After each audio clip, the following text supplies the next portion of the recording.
All right. How you doing? Oh, more or less. Yeah, I agree. Yeah, it's been kind of a weird one. I got to bed really late and then Ah, woke up at 7:30 and couldn't go back to sleep. So, and then I woke up and I got out of bed and I've just been kind of woozy all morning. yeah, I get that. I hope you're not getting sick because I, I'm still. I mean, it's been almost 2 weeks now, and I still haven't gotten past it. And there's been a lot of that kind of tired, woozy feeling, which is what's happening now. But Well, also, I hope not either, but I actually think it's just because of the fact that um, I've been eating garbage. For the longest time, I would occasionally allow myself little things here and there, but generally eat very cleanly yeah, and yeah. very simply. My diet is really quite simple. Um, and I drink, generally until started the coffee habit again. Um, all I would drink is water. Um, and so that's changed. And I kind of think my body's going, what is all this garbage? It's amazing when we get like when we're in it all the time, we tend not to realize how much it affects us. Then when we get a break from it and go back to it, that's when we really notice those effects and how debilitating in so many ways it is, and we just aren't used to it when we're Mm-hmm. completely inundated in it. We don't realize how bad we feel until we feel better. Yeah, it's one of those things that the only time I would really touch this kind of stuff is from Thanksgiving to the first of the year, and even then, I would try to be moderate about it. Um, so, uh, yeah, I'm hoping that will create the desire and intention to do something about it because I've been working with the stuff we've talked about, and even the last time, yeah, the video from the last time we talked, you'd asked this question about this. I don't think this is a direct quote, but essentially what you asked was, what is desire? Yeah, Don't take anything for granted. What is desire? And try yeah, to exactly. try to break that down.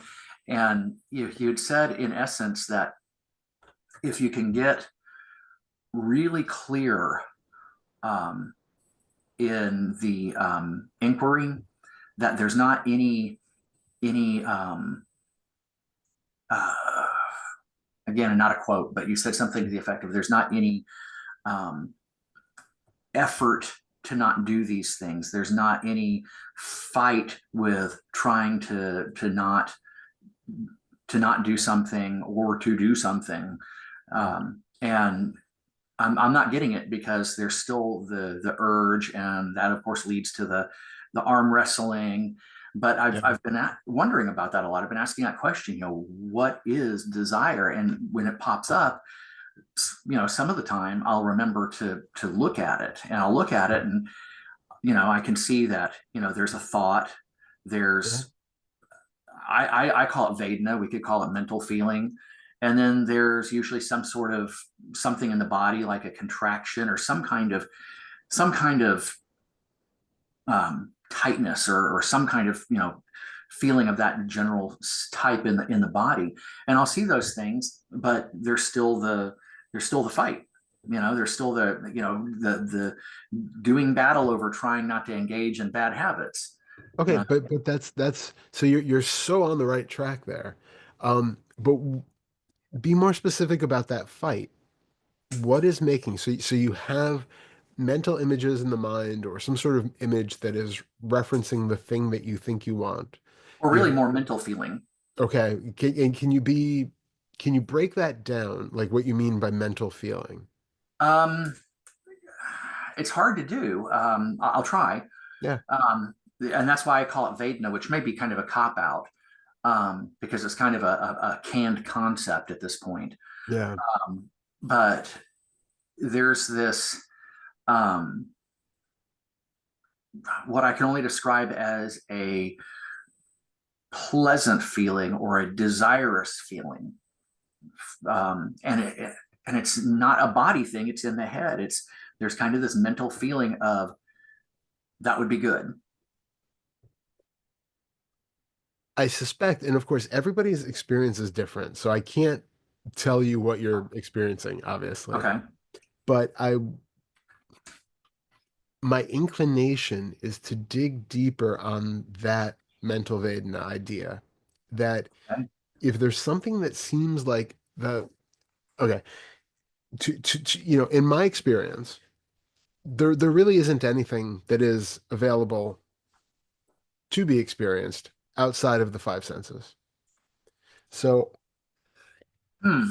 now, and those can be the mental five senses, but when we say that something there's a pleasant feeling like there's a thought or some sort of a mental posture that something would be pleasant if I had it, that still has to be known or recognized or felt in some way. And so if you get a Huh. premonitory feeling of pleasure at that thought of it, say it's a cup of coffee and you get this immediate sort of feeling of pleasure at the thought of having coffee, well, that is a felt sensation in the body. If you really pay Yeah. attention to what you're experiencing, it's actually you're feeling that right now in anticipation of the thing. There is a felt pleasure in the body. It's not just a mental posture towards it, or it's a real felt experience, and you're Sure. effectively feeling that. And then there's the assumption that that feeling that I just had now is in some way related to the coffee that I don't even currently have. I have the experience already, just thinking about the coffee. So Huh. there's a promise implicit in that, that if I have coffee, well, I'm going to have like that much more of this experience. And the whole time is just going to be felt with this. So, so notice that minutia of like, okay, there's a thought when you say that there's an idea that this thing could be pleasant. Hmm. Do you see, do you feel it directly like I just talked about, or do you see images of something that's representative of that pleasantness in some way? Or do you hear, like how is that potential pleasantness known for you directly? Well, it seems to be three things. When I break it down, what I find is there's some kind of thought about it, and there Yeah. might be a mental picture. I'm sure there probably is. I just haven't been noticing it. There's this mental feeling that we're talking about, and then there is that feeling in the body that kind of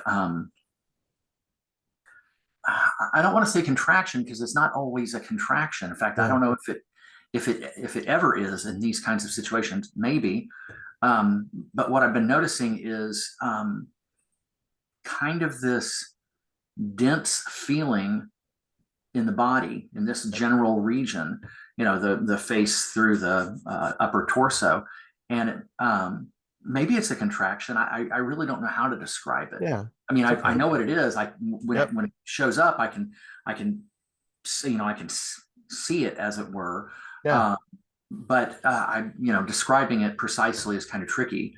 Um, so anyway, it seems to be those three things primarily, Good. Good. So when you go to war with it, and there's that back and forth of whether to have it or not to have it, right?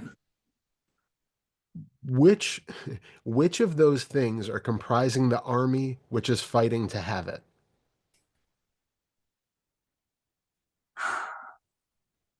Wow, that's a really great question. Which of those things is comprising the army? Man, I don't know. Huh. Um, I don't know. That aspect of it is really unclear. I've never thought to look carefully into that part of it. In fact, I think that's usually where things start to go downhill because at that point things become unclear, and in becoming unclear, that's where the the tried and true momentum uh, winds up kind of gaining ground, and then the next thing you know, we're off into this repeated behavior that Yeah. is really not preferred. Exactly. And this is where the illusion of desire goes to hide. This Whoa. assumption that there is a battalion there of desirous Mara's minions who are fighting to make this thing happen. All you've noticed are sensations in the body Uh-huh. and ideas about a cup of coffee, maybe a little twinge of pleasantness in the body at the thought of that coffee. Who is fighting that you need that cup of coffee?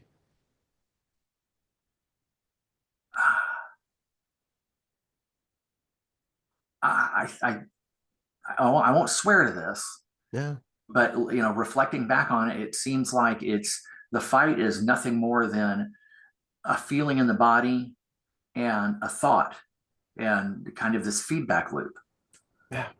And there's an assumption because we have, for most of our lives, had this sort of Pavlovian response to I feel certain things or I have an image of a cookie, and next thing I know, I find myself on the way to eating that cookie.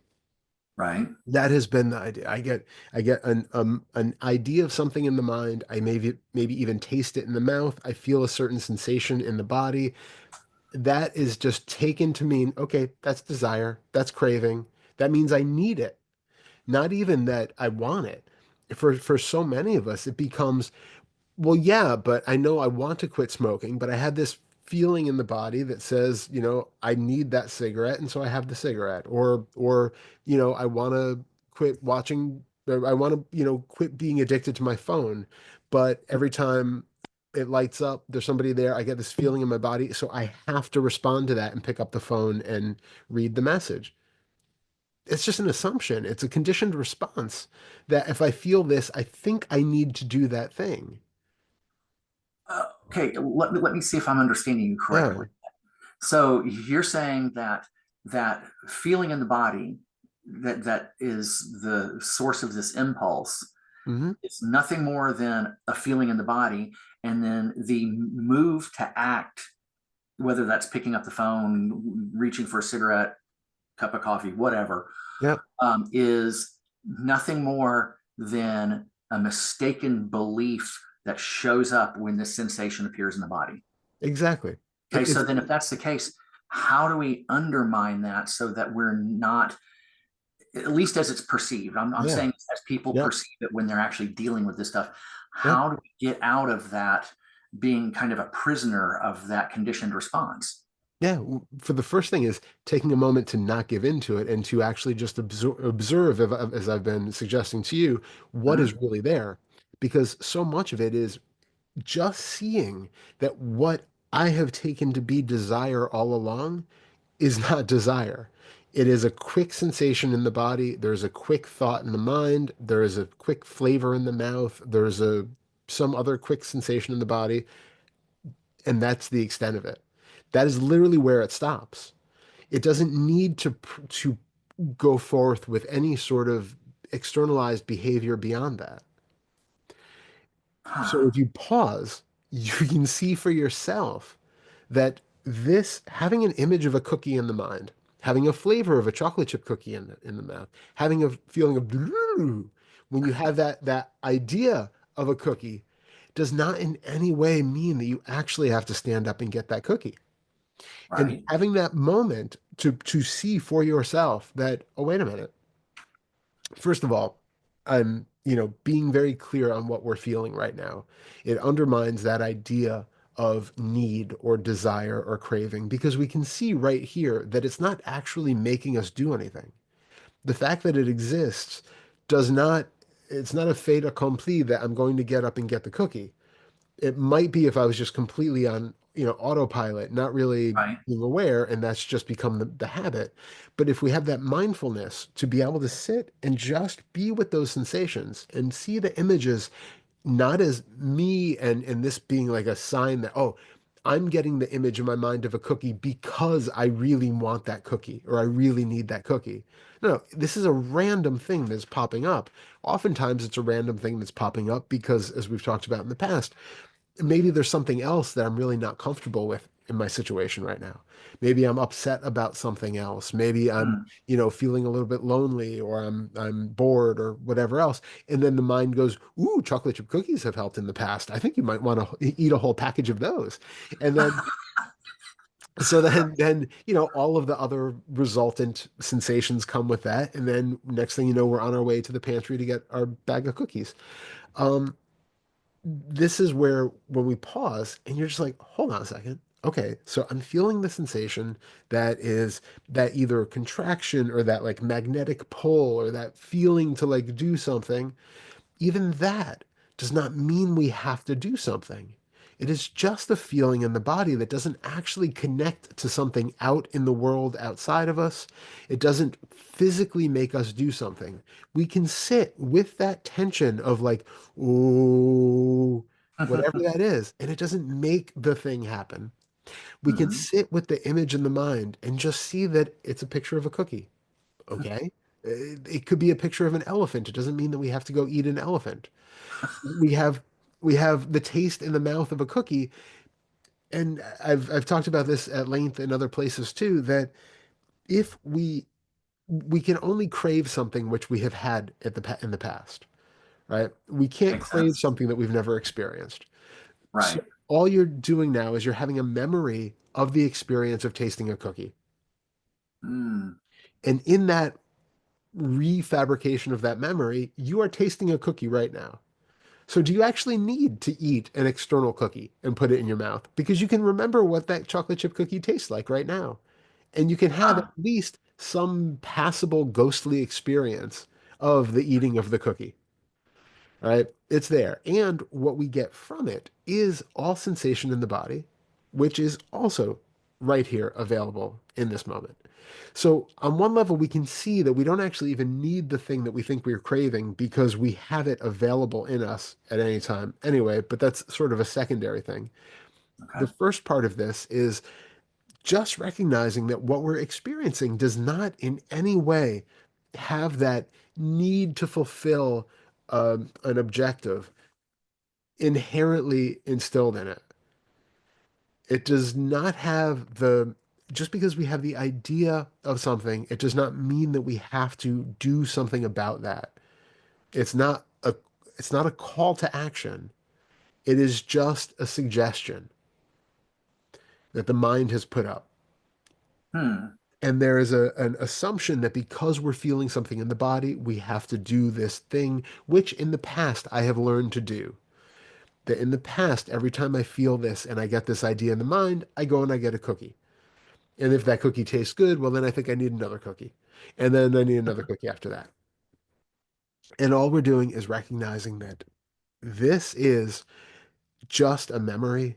It's just a thought about something. It's just a sensation in the body. And I can sit here and I can look for what in this direct experience of this moment is actually calling me to act. Is there anything here which is determining that I need that cookie or I will die? That this thing has to happen. And just because it showed up in the mind and the body, there's nothing here that is making that be a necessity. And then if you feel like there's that warring back and forth of like, oh, but I shouldn't, I don't need the calories, and it's just junk food, I'm gonna feel like crap the next day if I eat it, and you're going through all that, but there's still this pull. Well, then look at what that pull really is.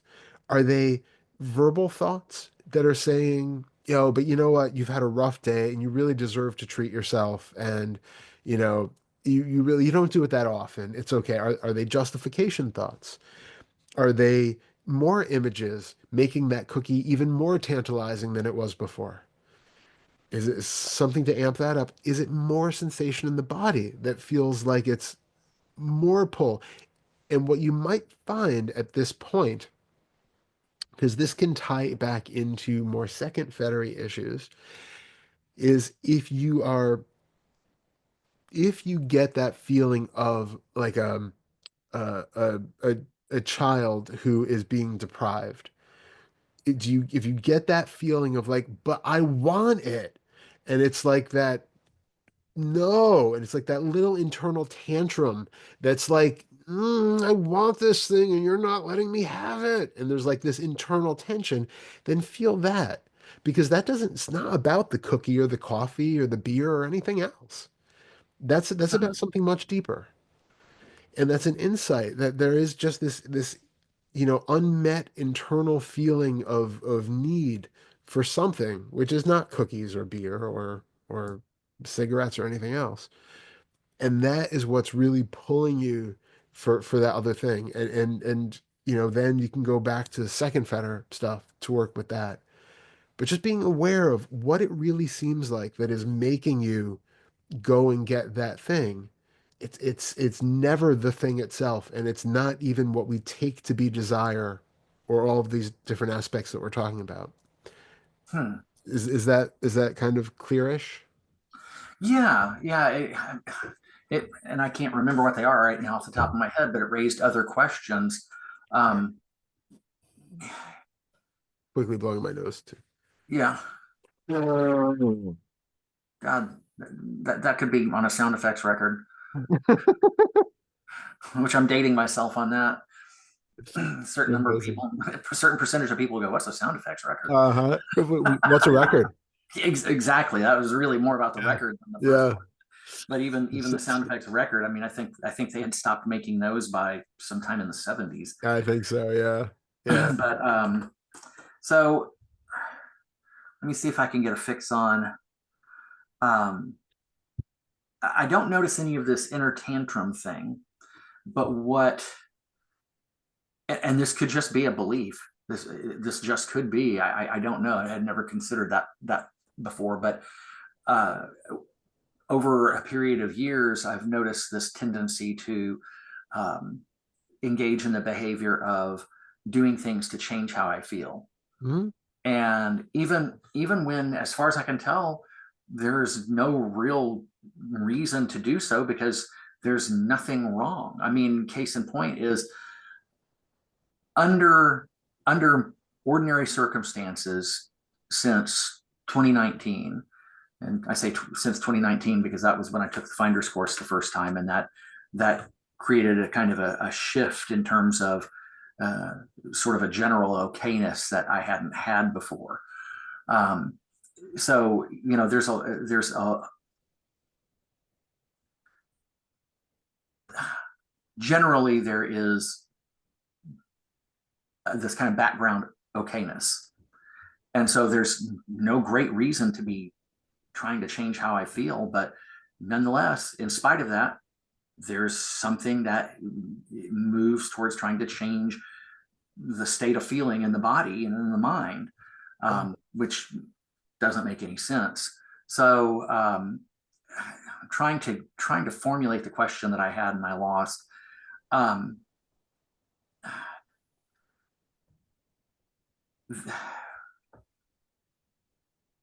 if we're talking about desire and any actual, there's no such thing as desire. It's a number of other elements um, kind of stuck together. Mhm. Then um, I'm trying to kind of get a fix on or understand how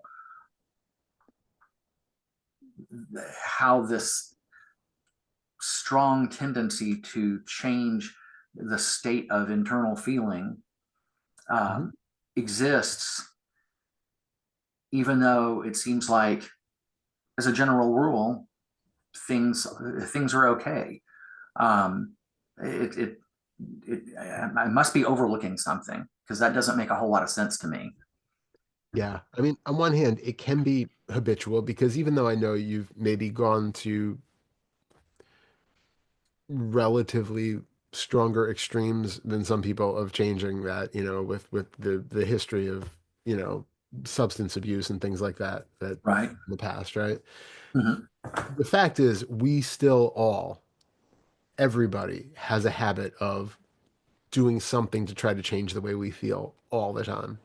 That's Huh. it's just, we pick different things for it. Not everybody becomes addicted to alcohol or drugs or something. Some people get addicted to their phone or television or food or sex or, Right. walking in nature, whatever it is, like, yoga, exercise, running, all of those things Hmm. can be used, even though we take them to be, well, that's a healthy thing and I'm doing it. It's still because you're trying Mhm. to avoid something. You're trying to affect the way that you feel in some way. You're often doing it as a form of distraction. It gets the societal approval, but it's still something where we are constantly doing things to change our mental state and the way that we feel. It's Okay. just our habitual nature, so you're not in any way alone in that. And I think you've just, maybe noticed it more because, you did it in certain ways and then you changed those ways because then you got sober and then you find new things that distract it. And because of all the work that you've done, you recognize that there are, you recognize this momentum in play. You recognize the habit, whereas most people don't even recognize that they're doing it. So it's Hmm. good that you've come to that recognition. You can get kind of curious in that moment when, I know that you said that there's kind of this background of okayness, which is great. And again, not in your position, so I can't, dissect your experience down. That's something you get to do. But Right. if you have that moment of that impulse to do something which is going to manipulate your state in this moment in whatever way, take full stock of what's going on, because it can be something as simple as something in your external environment and the way that it's making you feel. Something about, maybe I don't feel utterly depressed and despondent, but maybe there's something that's just a little bit out of sort, something a little bit uncomfortable, something, again, it can be with us, it can be with our, how, the family surroundings, it could be with just that little bit of extra tension, that little bit of something that feels off, and that can be enough to do it. A lot of times boredom is the thing that people want to escape from the most. And so just not having that feeling of, that, or having that feeling of restlessness, or just, it's like we have this like persistent unease about being alive a lot of times. Yeah. It's just something that is fundamentally unsatisfying about being here in some way. And like it can take different guises, but oftentimes there's just this like little restlessness in the body about life in general. Just being here, all the implications of it, other elements that can, and everybody's different with the way that it shows up, but it's like we all kind of have this seed of discomfort.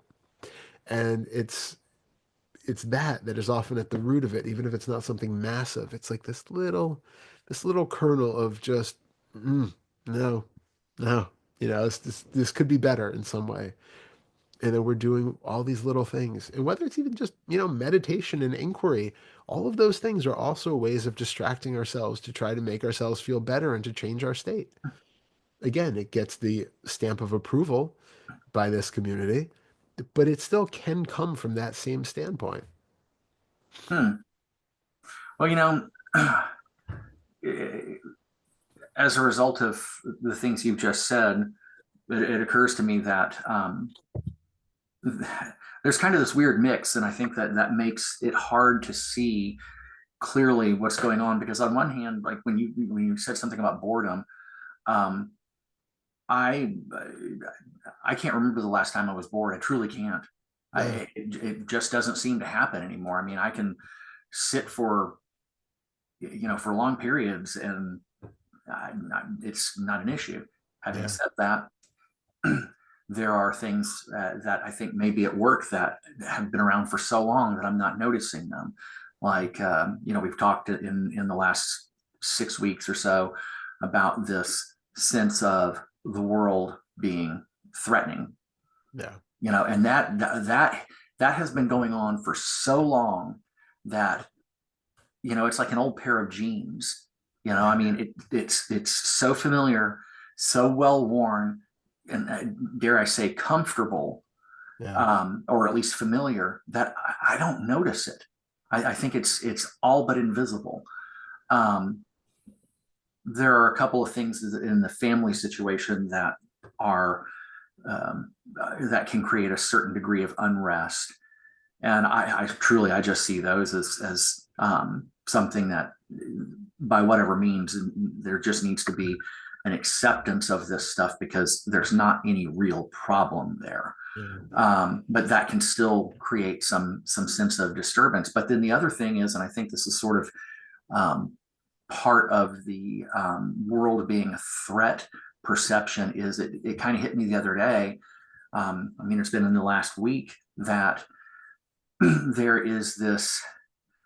Um,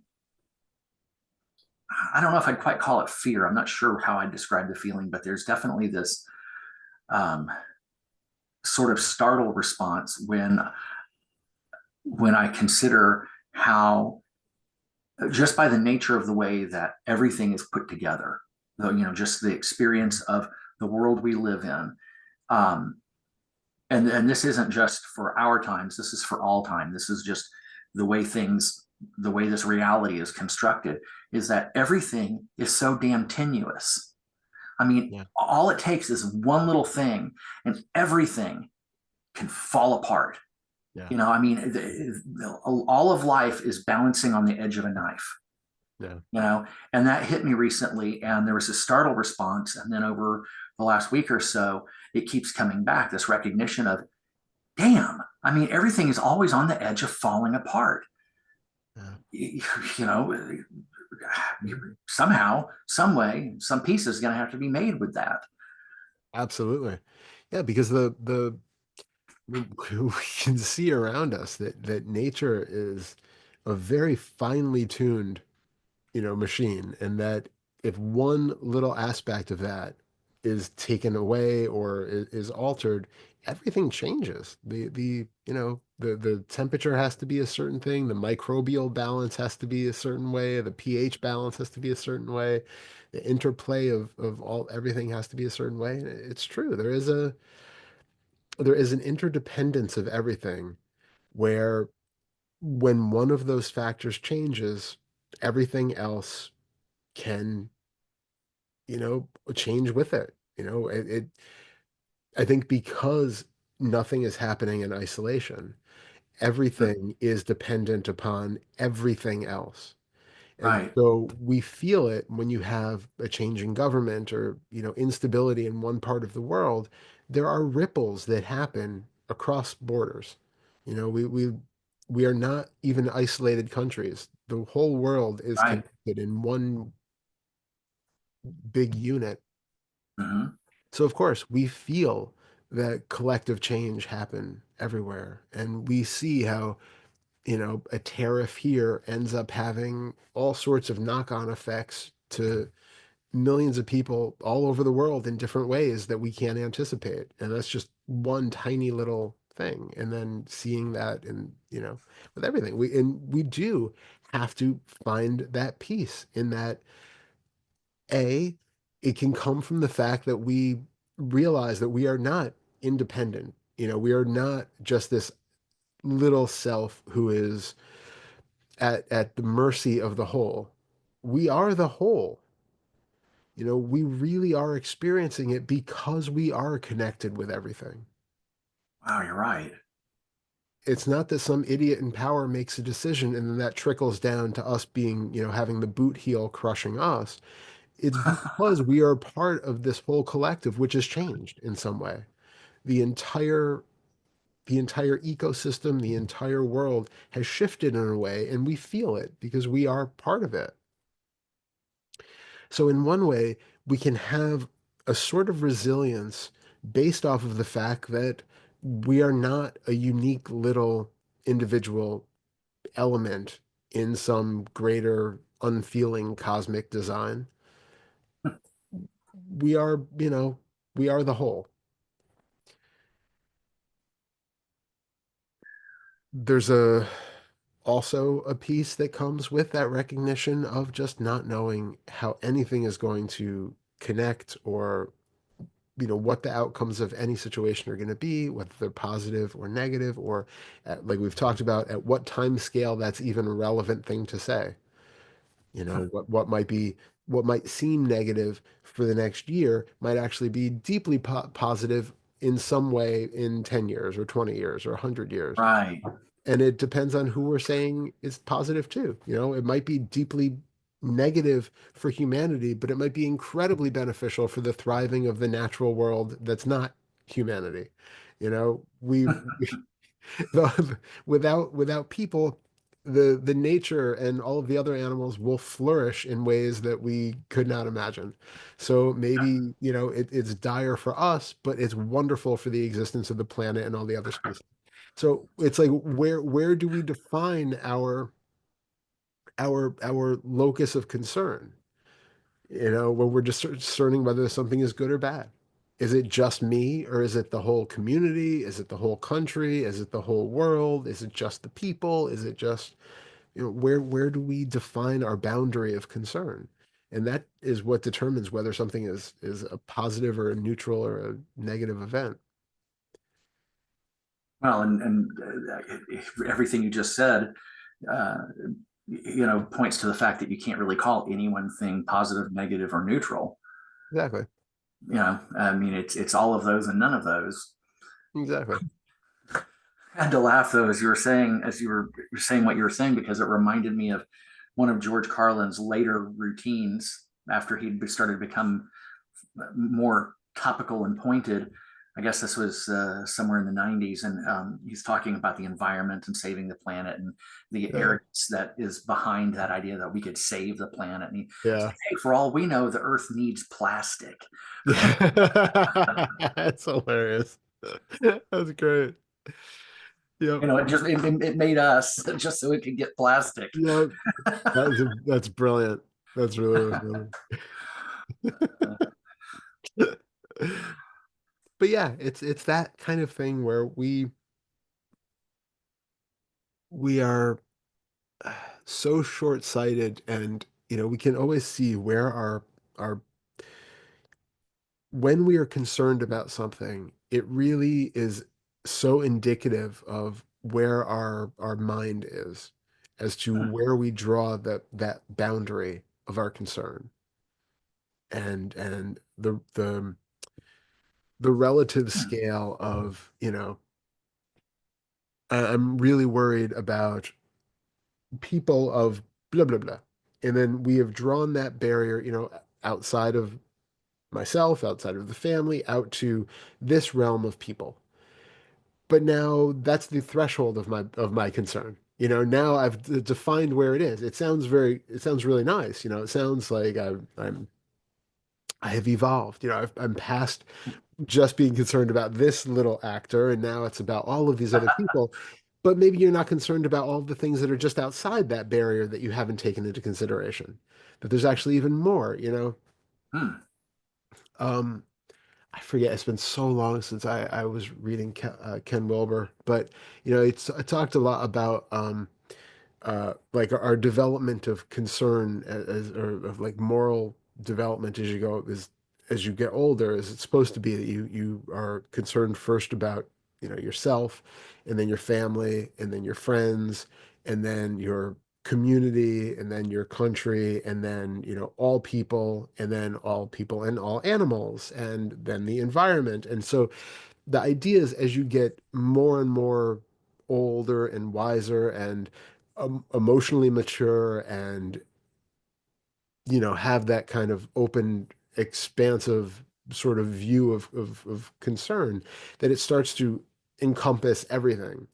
But we Right. do tend to get locked in at certain stages of that. And you can see with people how, for some Mhm. people, they never really get past the me and my family stage, or just the Right. me stage. And it's like Right. everything else is secondary. I'm first. And Huh. what we really aim for is having that complete totality of where all of that is under our banner of concern and um, moral moral consideration. That, I don't do something just because it's good for me or my family. I don't do something just because it's good for my country at the expense of other people. I don't do something that's just good for people at the expense of other animals or at the expense of the greater, world at large and nature and all of that. Like it's really about taking in as much as possible with every decision that we make to have that feeling of absolute expansive compassion that's not just rooted to the identity or some limited amount of identification. Because even if it's at the root of all of that, like until we get past the point of people, there's still a tribal element to it. And it's like Hmm. worried about me, and then there's this defined I that's in there. And then we get to my family and my friends and my country. There's always that tribalness to it where Right. it's still referenced around me. There's still me Yeah. at the corner of at the kernel of it. And so it's really about losing that sense of identity to where the plants and the water and the air is just as much of a concern, not for me, but for its own regard. Yes.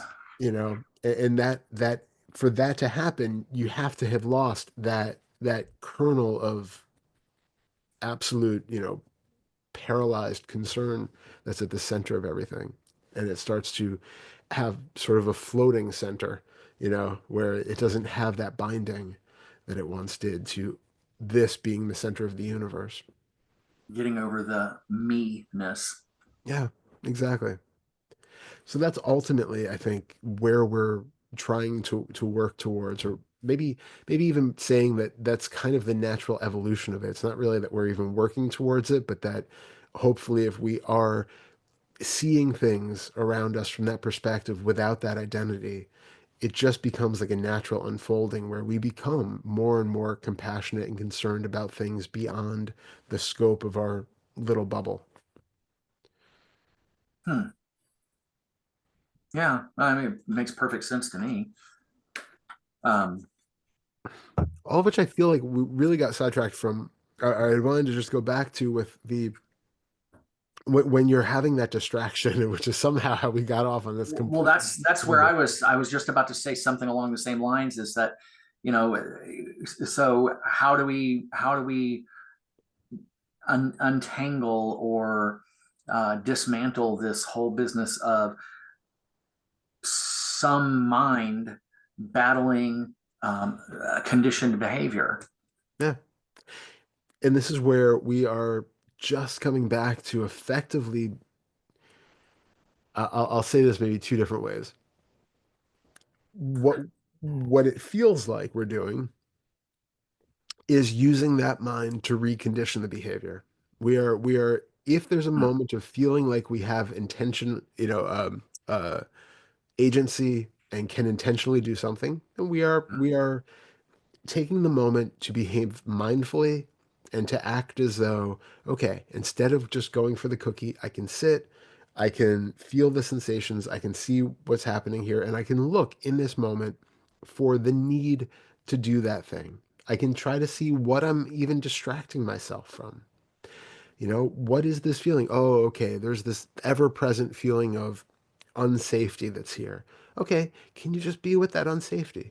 Can you recognize that that unsafety is being felt here in the belly or here in the shoulder, wherever it is? Feel how that unsafety is showing up. Do you have little flickers in the mind of images of death camps and falling meteors and, wildfires? What is it that's giving you in this moment the feeling of insecurity? Because you are, by all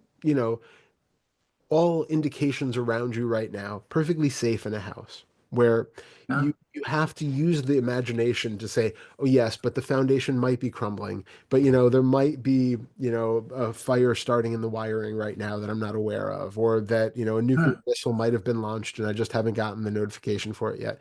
Like there has to be something in the mind that is making it so this moment is not safe. Because right now, in your direct experience, all evidence seems to prove that you are safe right now. Right. So it's coming back to the actuality of where I am that I really am safe. But feel, what is it that is trying to convince you otherwise? And how is that happening? Is it purely mental images? Is it self-talk? Is it just a sensation in the body, which is being assumed to be a feeling of unsafety, but which itself is just more sensation? Okay. Okay. Hold on a minute. Mhm. Oh, to answer your question, it generally is a mixture of thought, just words, Yeah. a voice in the head and a feeling in the body. But, you said it,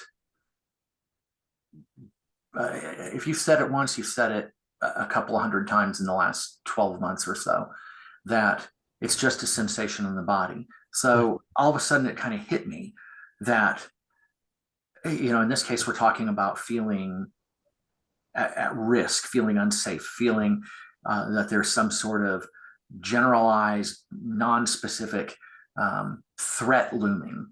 Yeah. Just to be clear, we're not talking about anxiety. Yeah. We're not talking about anxiety. It's something else. And but what you're saying is that it's not actually that. It's just a sensation in the body. But we take these feelings, the sensation in the body. Let me try to Yeah. be really clear about it. We Yeah. take the feeling in the body to mean something that it doesn't actually mean. Spot on. Exactly. And like I said, you've said it countless times. I've heard it, Of I've course. recognized it, I've understood it, but for some reason now in this moment, it it, it kind of landed on the mind in such a way that it really kind of sank in. Like, There we go. oh, whoa, hold on a minute. There That's we kind go. of big. It's Uh, very big. It's very big. And that's the point, is that from the first fetter, where we talked about what I take to be me is just images in the mind and sensations in the body, and that idea of a self is something which is secondary to that. It's not indicative in the sensations. It is an assumption that's being made because these things are here.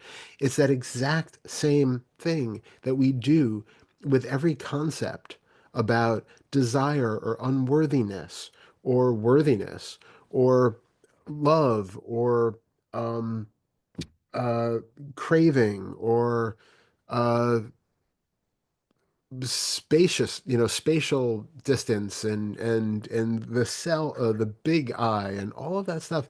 These are all things which we are taking sensations in the body, and we have concepts that have kind of appeared out of somewhere, and those concepts are basically about sensations in the body and some sorts of images, and we are compiling those together in a way that makes this thing feel real when it's not. And so that's why we look into, does desire exist? What am I really experiencing? Oh, there is sensation in the body which has no implied meaning to it. It does not do anything. It does not mean anything. It's not really behaving in any way. It's not calling for a behavior, but it is taken to mean something which it does not. And that misattribution of meaning to it is what causes our beliefs in desire and separation and aversion and the self. so these sensations in the body that get turned into feeling unsafe or whatever, any of the myriad things that can get turned into, is that just happening by way of the mind acting on it, the mind kind of acting as a filter to interpret things through? Well, I think the sensations themselves are largely biological processes that I think that it's like a byproduct of the hormones that are, going through the system and just sort of the chemical nature. In fact, I Uh-huh. actually saw there's a good little video on consciousness that Annika Harris, Sam Harris's wife, Mhm. she's got like a book and some other stuff on consciousness, and she had this little big think video on it, and she mentioned in it that like when we're, say, being chased by a bear, we have that feeling of fear that arises in the body, and we think it's the feeling of fear that inspires us to go and run from the bear. But actually, neurologically, what they've found from doing all of this research is that the feeling of fear in the body is like the last part of the process, that we are in motion and going before that feeling of fear is ever made or consciously known. So it's effectively doing nothing. It's really it's not it's that feeling of fear is not the thing that is making us run away from the bear. That's coming on too late in the process to do it. So it kind of extends to all of these sensations that what we think is actually doing something because it feels like the thing. It feels like the motivation or the drive. It's not. It's just another part of our overall experience of a moment, which is taken to mean something that it doesn't. Well, and it goes back to that question that you've asked so many times of what is it in this feeling that says it's fear, anxiety, Hmm. desire, anger, whatever that Yeah. might be. And that's something I've asked myself a lot when various things come up is what is it in this feeling that says it's, and of course the answer is always it isn't. There's nothing in that feeling that indicates it's desire or fear or um, love or whatever. I mean, pick your label. Yeah. Uh, uh, but it hasn't seemed to really sunk in yet. Because I don't know how many times I've taken the time to look at a sensation or feeling in the body and ask that question and really look at it to see that it's not what it's assumed to be. It's not. That feeling isn't. There's nothing in that feeling that says it's um, fear, just to pick one. um, but there's never been that kind of aha moment, where something suddenly becomes so clear and sinks in, and to the point that you don't it becomes difficult, if not impossible, to ever see that particular process in that same way ever again. It kind of uh, undermines its appearance. Yeah. Exactly. And that's really what we're doing is, oh, yeah, I was going to say I was going to answer that question in two ways before, and I only did the one, but it's when yeah. So it's true. We are reconditioning the system. And so that's where I was going to say is if at first you feel like I feel like I can do this thing and I can be mindful and I can turn the attention towards these experiences and do analysis and inquiry on them, then go for that. What I would say without the I aspect of that, it is really that we have planted a seed, we have put in some potential new condition, which is leading to hopefully a future um, event of having that the memory of like, oh, I can, turn in and do this thing, and then this becomes a new behavior to go in and look at these sensations instead of just going for the cookie.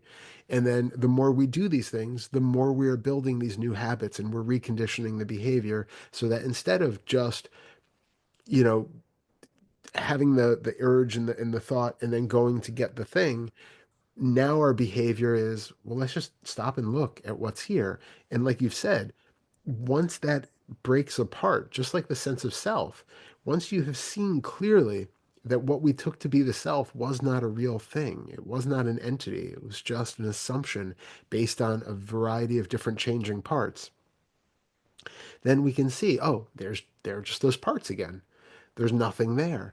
And it loses its feeling of truth and solidity and like I have to do something about it. So then that's why you don't, eventually feel that sense of desire that I have to have this thing or I want this thing because you recognize it doesn't even make sense anymore. It's like, oh, an image of a cookie showed up, a sensation in the body arose. I'm perfectly fine sitting on the couch. These things have nothing, there's no connection. It doesn't, just because the idea shows up, it doesn't mean it needs to be fulfilled. Just because sensation in the body shows up, it doesn't mean we have to do anything. And once you so clearly see that for yourself, possibly multiple times, it breaks down that conditioning so that all of a sudden it doesn't mean that we need the thing anymore. That's fine. If at some point you get up and you get a cookie, you get a cookie. But you don't have to have the cookie. And just because that shows up in the mind definitely doesn't mean that this is the moment that a cookie must be eaten. Or that if you get up to get a cookie, it doesn't mean that you have to have 36 more. Exactly. Yeah. And really it's about being so aware because what we'll usually realize is like you've noticed with, eating crap now and then feeling badly about it or feeling bad in the body afterwards is like if we do eat a cookie, we're often like maybe it's even less than a whole cookie, but like our body is giving signals pretty quickly that like, okay, this is enough, enough of this thing. But usually we power through because of other reasons and we persevere to eat as many of those cookies as we can. Um, but like I've noticed years ago that my taste buds kind of turn off at a certain point when I'm eating something. Like Hmm. at first it's like tastes really, really good. And it's like, oh yeah, like the body is lighting up, like, yeah, that's a good thing. And then you eat, and then after just a little bit at whatever it is, all of a sudden you stop tasting it, or you start tasting it less and less. And so usually what we do is to reinvigorate that. We'll have a drink of something else, we'll eat something else, and we'll Yeah. get, oh, okay, now this tastes good again. But if you really pay attention to it, you're basically your body is like, okay, I've had enough of that. Like that was a new thing, it was novel, was really nice at first, but now it's okay to just stop. And you'll find you can just stop and it's okay. 3 bites of something, you're done. It's fine. You can put it away and, do something else. Um, and being aware of that and being aware of how it really feels in the body.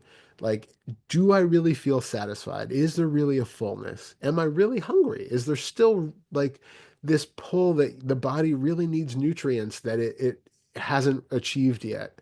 And then when you get those nutrients in the body, it will feel like you'll get these signals like, okay, enough. But we tend to be so disconnected from the body, from the neck down, we're just unaware of how many signals it gives as far as what to eat, how much of that thing to eat, when to stop eating it and call it a night. So it's really like getting more and more in touch with the body and in touch with those signals and then honoring them and recognizing if we don't honor them, what else is happening here? Is there something am I just eating more of this because I'm sitting at the table and I want to be social and I feel like if I stop eating then I'm going to get up and do something else and I need to just eat to be present? Or am I eating because I feel like, I've been waiting all day for this and and I can't just be full after 5 bites. I've been, this is my time to indulge myself or something. Like we have all these thoughts, but what is really going on in that moment? Huh. Yeah. And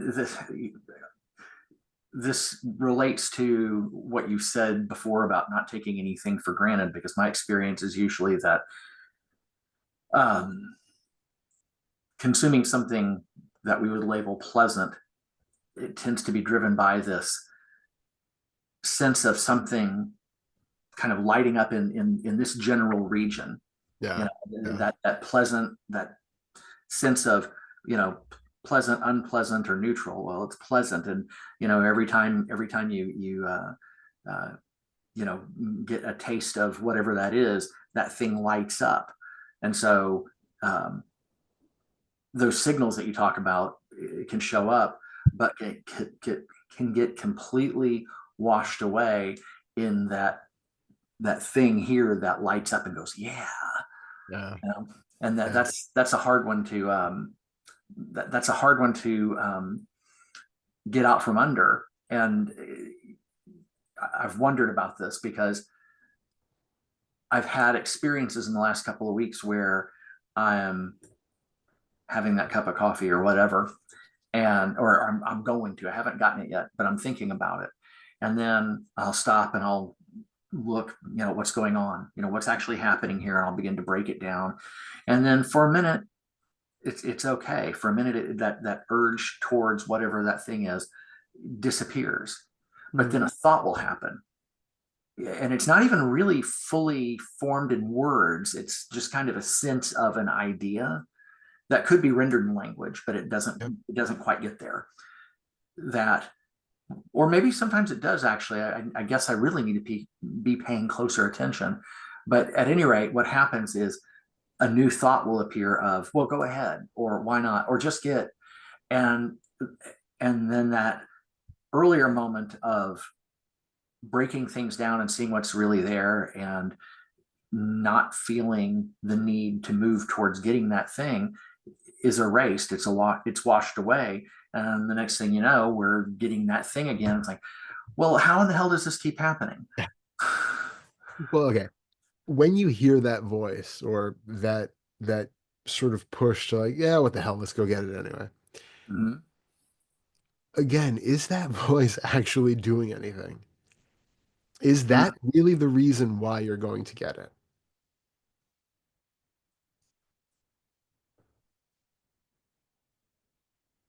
I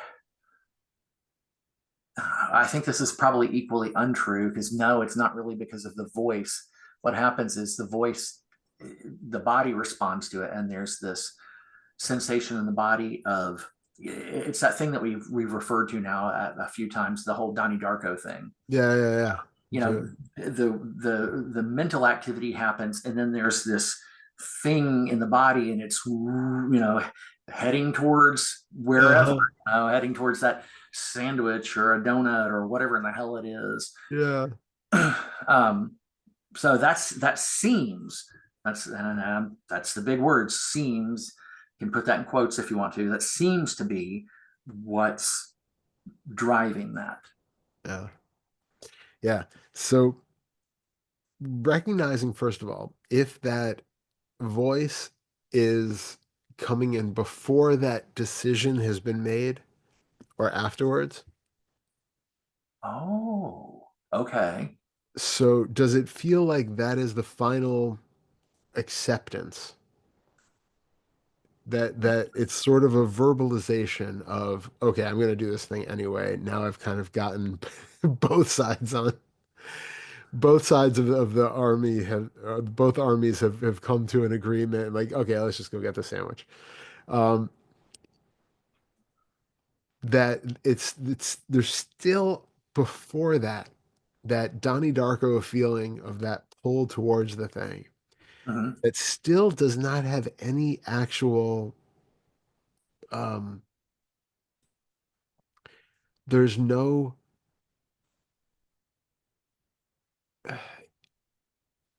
I'm trying to think of a different way to say it, but there is no doership involved in that sensation.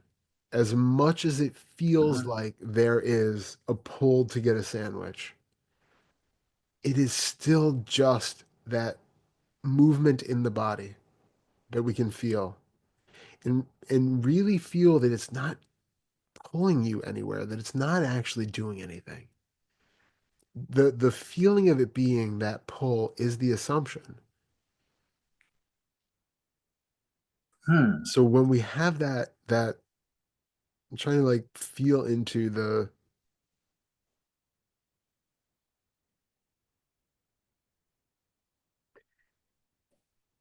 like notice how far beyond the boundaries of the body does that sensation really show up. See how far beyond the boundaries of the body that sensation shows up. Yeah. Okay. Like with the Donnie Darko metaphor, there's really that idea that like it stretches out all the way to the sandwich. You know, it's Right. really going out 20 feet away from us to get to that thing. But it doesn't. It I doesn't. mean, Where do you really feel it?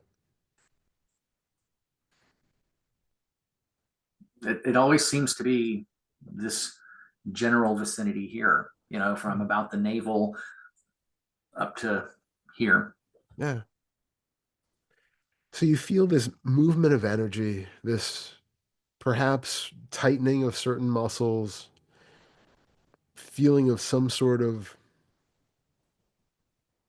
yeah, I mean, to me, I would say it's sort of like this kind of energetic movement in the body, kind of a feeling, whatever that Mhm. happens to be. Yeah. But it takes a thought or a learned habitual behavior pattern to make that into having to get a sandwich. It's like if you had a pain in your shin, you wouldn't immediately assume that that means that you need a sandwich, right? Okay. Right? Yeah. You Right. haven't learned by association that every time your shin aches, you go and eat a sandwich. There's a learned pattern of behavior here that this particular outline of sensations means I have to fulfill this craving. I have to fulfill this thing. It means there's something here that's not right. I have an idea of what will fix it. Okay, now I'm going to do that thing and I'm going to fix it. So somehow we have to get clear on the idea that that sensation, meaning do this, is not true. Exactly. And that's really what I'm pointing at with just pausing before you do the action. Pausing before it's already acted upon and then just come back to the direct experience without moving on it, the direct experience of what is here to prove to yourself that there is no connection between this sensation and having to eat that sandwich or that donut. And we can't do that just by intellectualizing it. We can't Mm, do it just by thinking about it or just by right. resistance because resistance only works for a little while. You can say, no, I'm not going to eat the donut. I'm going to do something else. I'm going to, just be tight and tense up all my muscles and not get up off this couch and get that donut. And that's only going to last for so long before eventually you find yourself eating a donut. Right. What we really need to do is to just be so present with those sensations of what we take to be wanting that donut, like really want the hell out of that donut and feel how that feels in the body.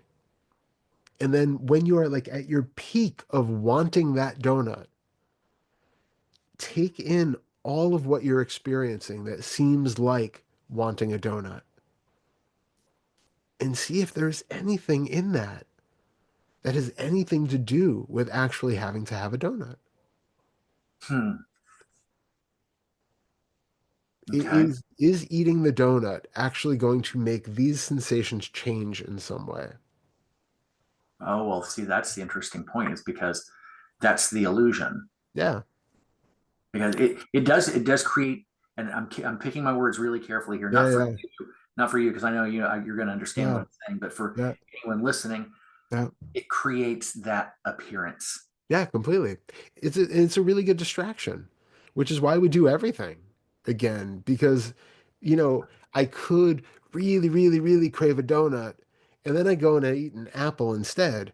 And it might actually take away some of that feeling because there is a distraction. I'm still eating something. I'm still getting Right? this little, boost of sugar in the body. I'm still doing these things. It's not a donut. So then see, why is that not as satisfying? If that's not as satisfying as the donut, well, now what's the new thing? What is showing up? Are you getting new images in the mind of the donut and the more image memories of the taste of that donut and how, that would really be the thing? And is there more sort of contraction in the chest that's pulling you towards this thing? And then be with that and go, okay, what is happening right now? Why is this apple not enough? Why does it Huh. have to be a donut? Interesting. And the the value for so many of the things that we do is the value of distraction. And if a, healthier alternative isn't fulfilling that distraction, then it's useful to look at, okay, so what actually, what other thing do we think, or what other benefit do we think this donut is going to have that the apple doesn't? Is it because we get a bigger dopamine spike or a bigger, spike when we eat the straight up sugar that's, rather than having any fiber content at all with it. Like, is there something where we feel so uncomfortable now that we really want that moment of being sort of high or boosted in some way, and that we're really just craving that moment of okayness where we first bite into the donut and we get that first of happiness? Is it just that I'm so not comfortable? I know it's not going to last. I know I'm going to get like one blast of that happiness and then it's going to go away. And then I'm probably going to feel like crap the rest of the day after eating the donut. But, I'll find something else that I'll take a hit of and it'll give me another little boost of okayness. But if so, then that just keeps pointing us back to that ever-present discomfort and the need to either do second fetter work around it or fourth, fifth fetter work around it to be able to find that equanimity with existence the way that it is without needing it to be constantly changed in some way. To be able to sit with discomfort and allow that discomfort to not be unpleasant. Well, the first thing is finding that discomfort, and that's the first thought that came up right there was that when it comes to trying to um,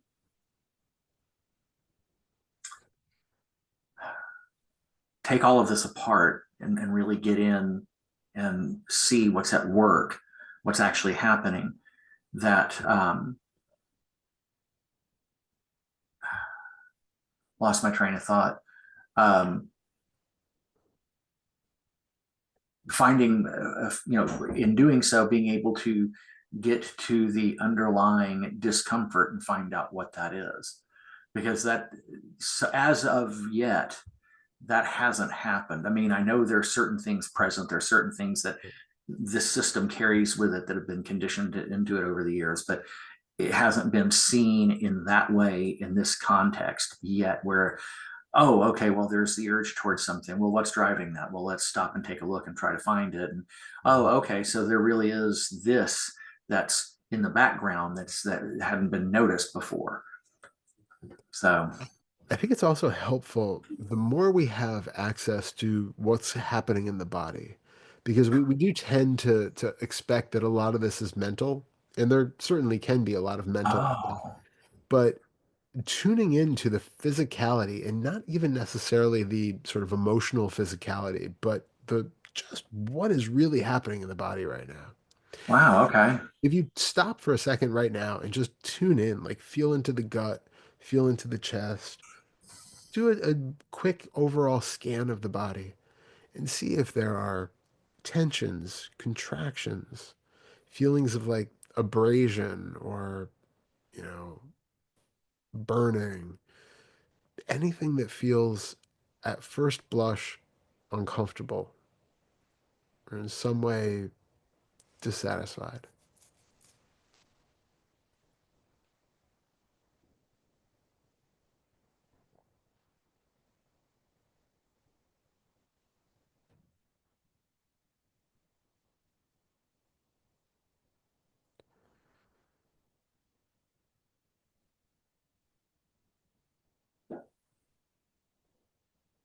Yeah, there are all kinds of things of varying degrees. Some fairly small, some more. Um, I'm not sure what the word is I'm looking for, but some that have more size, substance, or weight to them, for lack of a better way of putting it. But yeah, there's a range of things. Yeah. And those can be enough. It doesn't have to go back to Oh, childhood traumas and things like that. There is a general sort of persistent unease of the body a lot of times, especially as we get older. There is stuff that just always feels a little bit off. And the more we're present, kind of quieter the mind is, the more we're really in tune with the body and what's being felt, the Hmm. moment we recognize that we just don't feel good all the time, that the Yeah. overall tone of the body is kind of irritated in some way. So then that calls us to being with that irritation, being with that discomfort, with that open, equanimous, embracing mentality. So where we just be curious, just let it be, feel it for absolute raw sensation without those labels of this shouldn't be there, this is discomforting, comfortable, this is, let go of all that and just be with what is and see if you can feel it just as absolutely neutral passing sensation that's constantly changing. It's not staying necessarily even in one place. It's not consistent.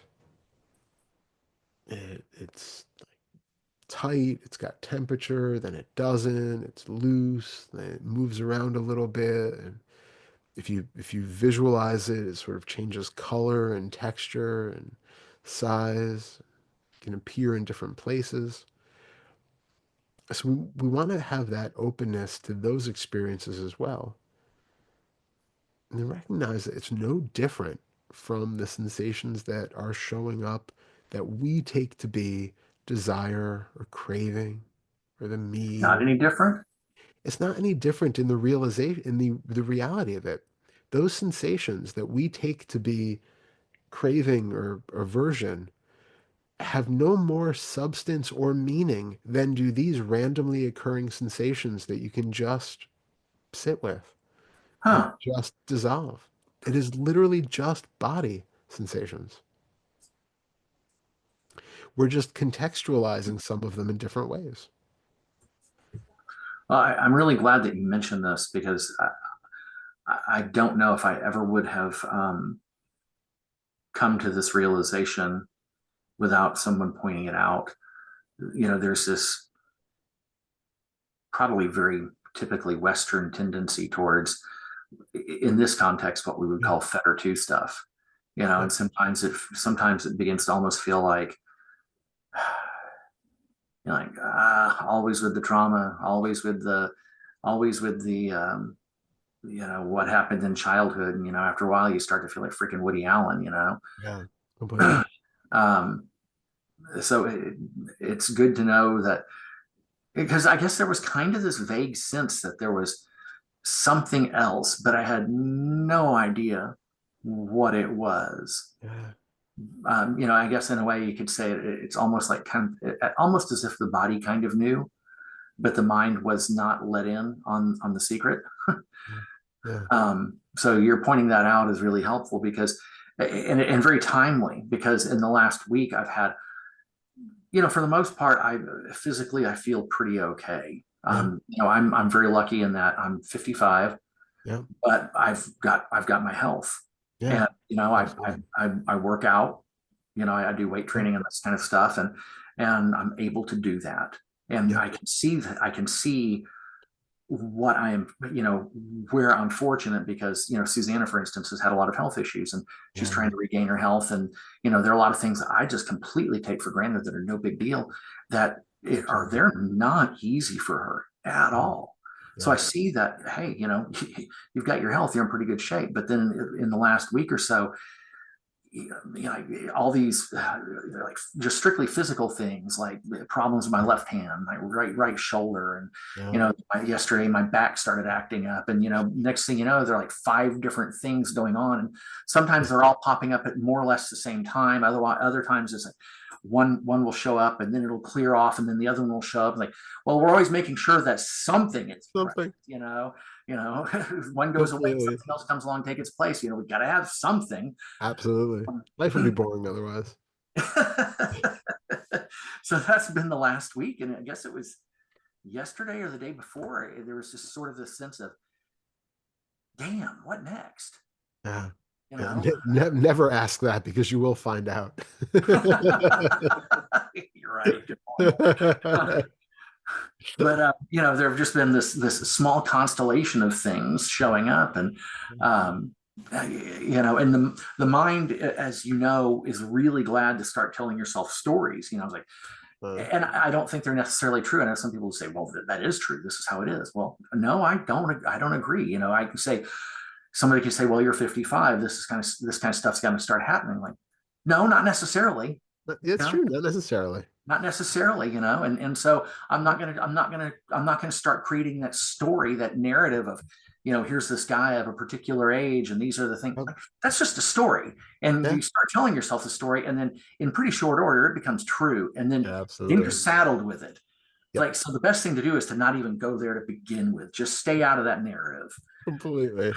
But having said Completely. all of that, it's good to be able to stop and recognize that, sometimes these behaviors can be driven by something as simple as the kind of things that you pointed out. To Exactly. stop and pay attention what's going on in the body. And I could give a small list of all the things that are going on, from the most absolute minor of discomforts to things that are like, God, I really wish I could see a massage therapist or a chiropractor. Yeah, you yeah, know exactly.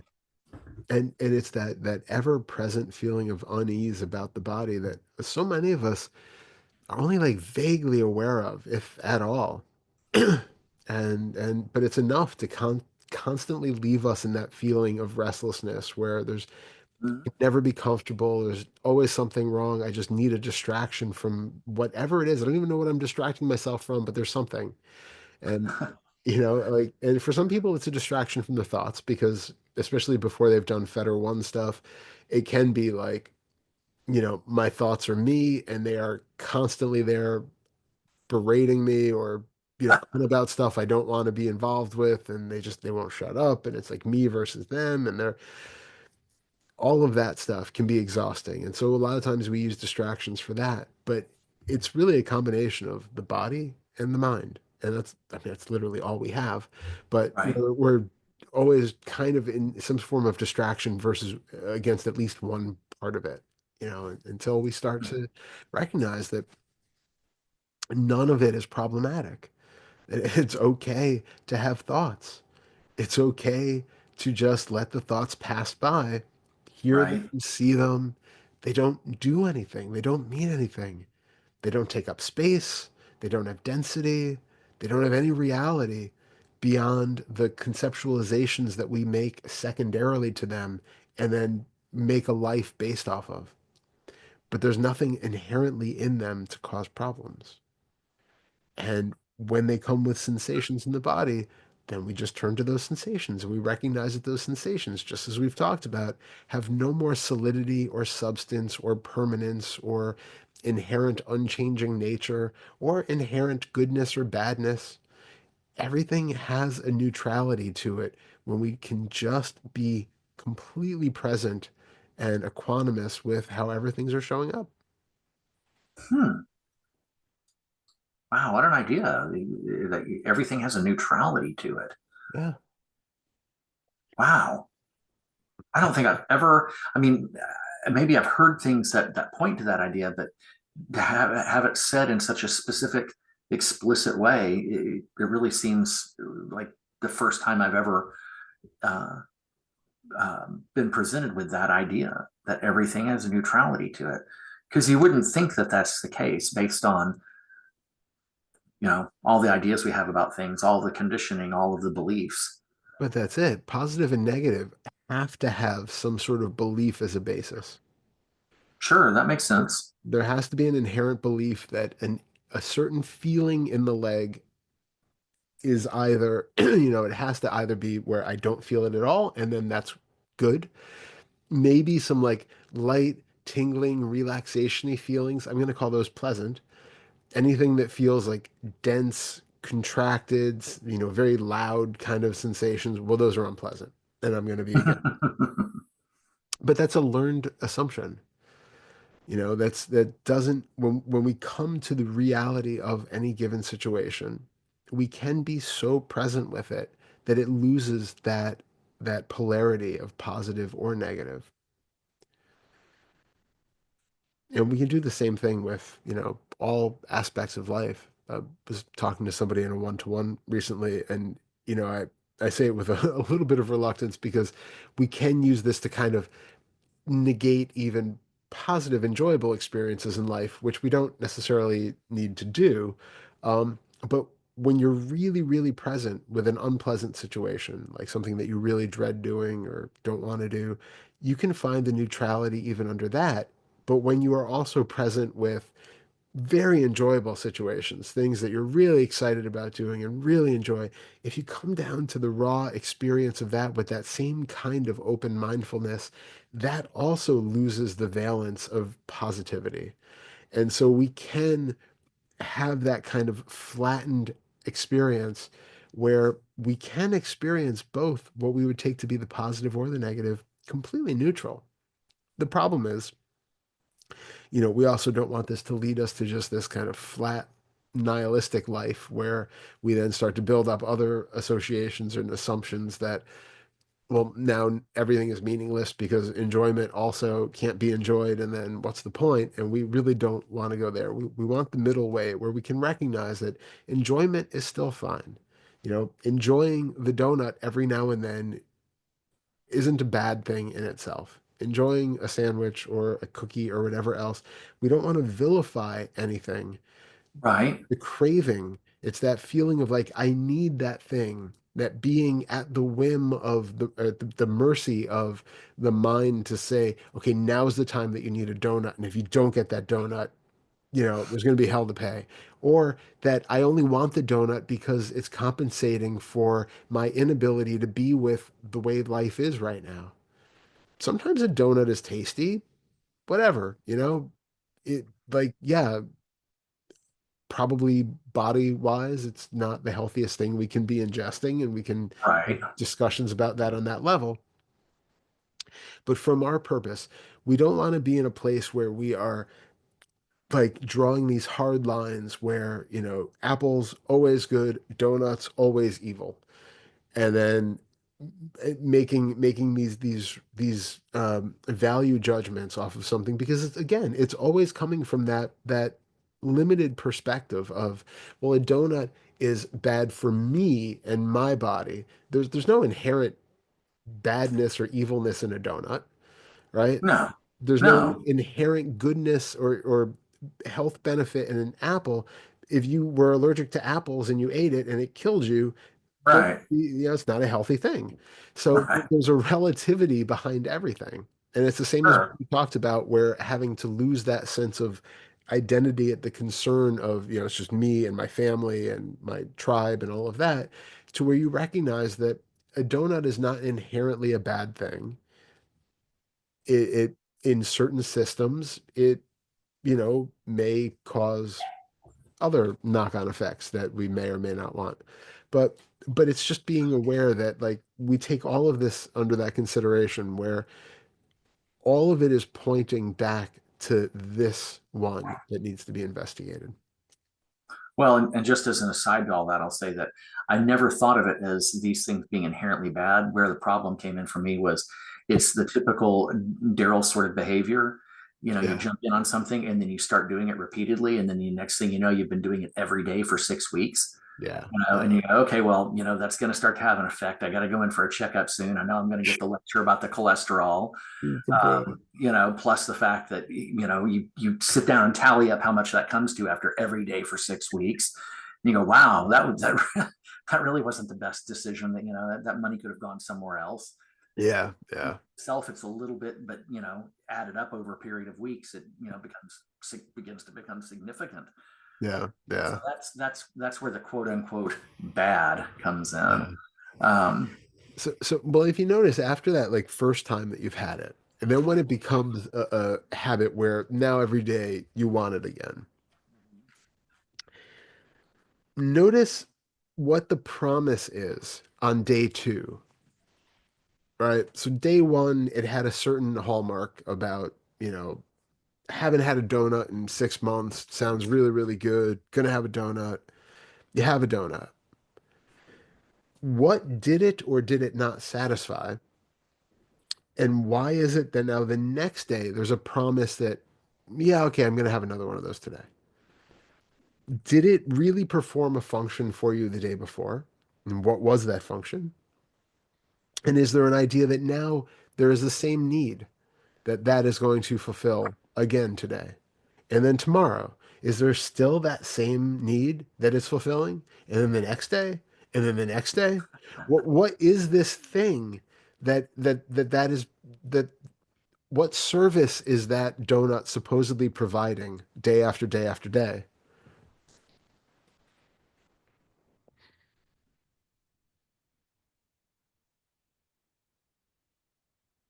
Blowing my nose again. Okay. Your ship has come in.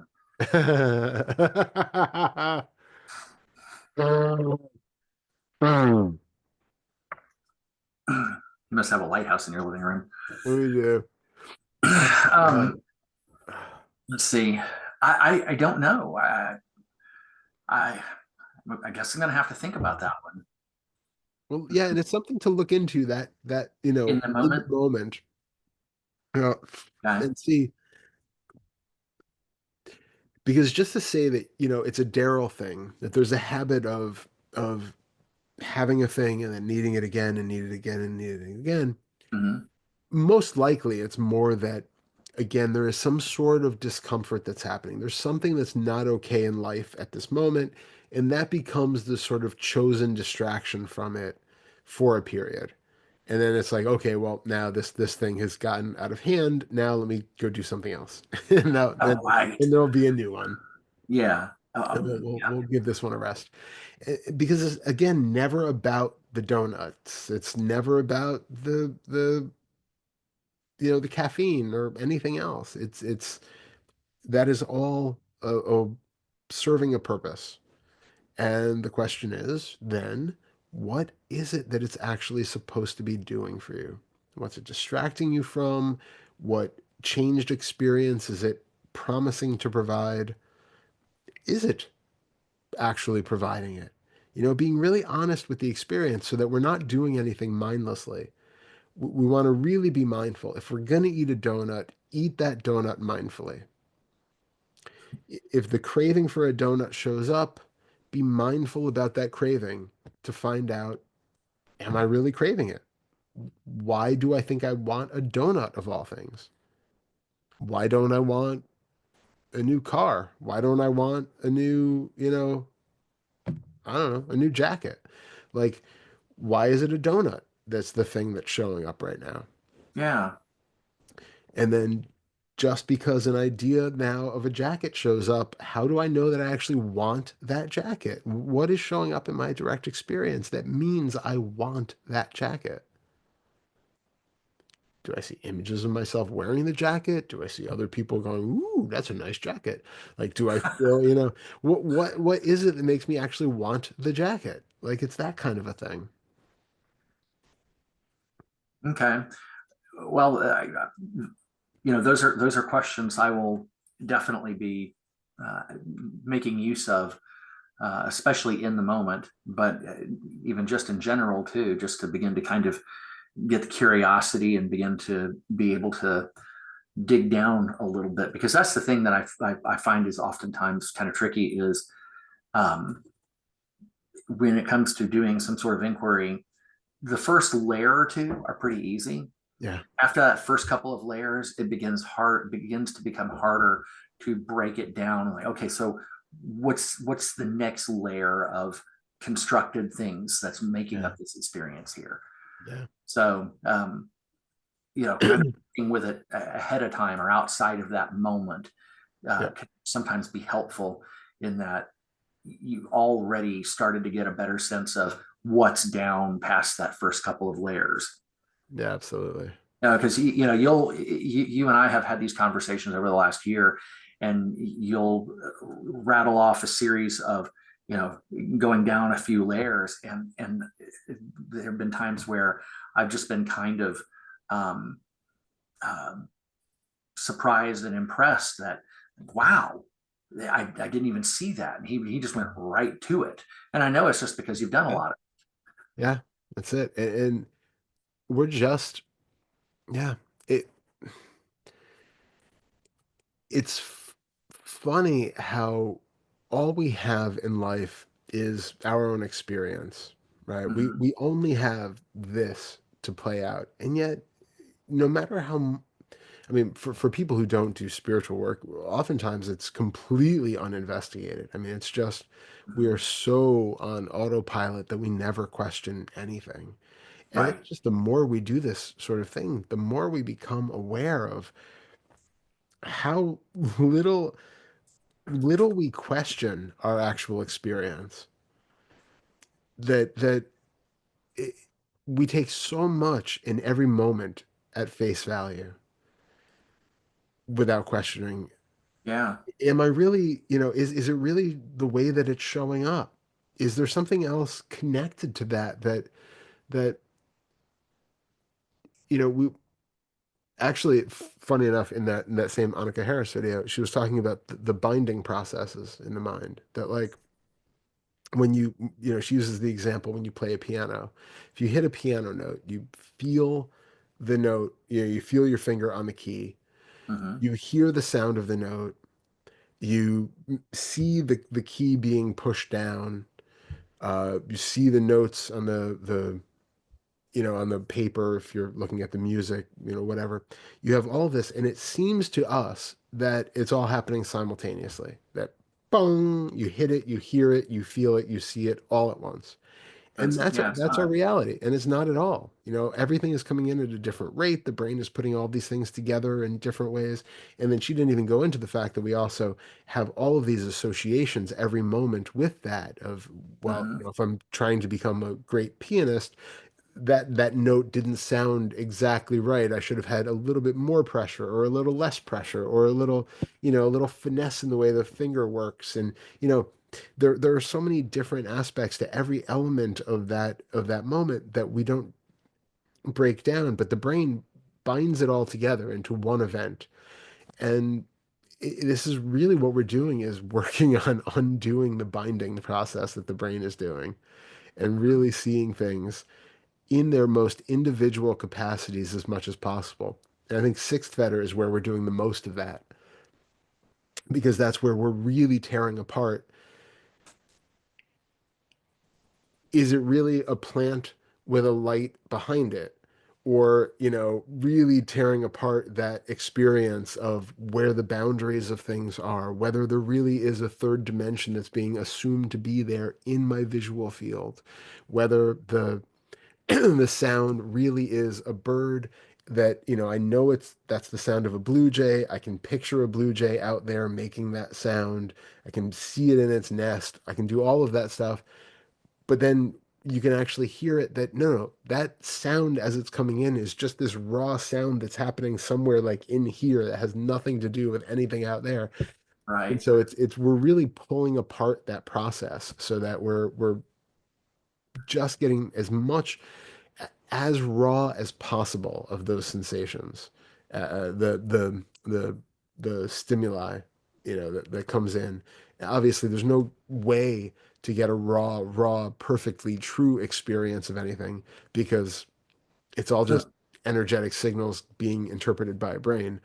right. But it's basically with as few layers of binding and expectations and assumptions and conceptualizations overlaid on top of it as possible.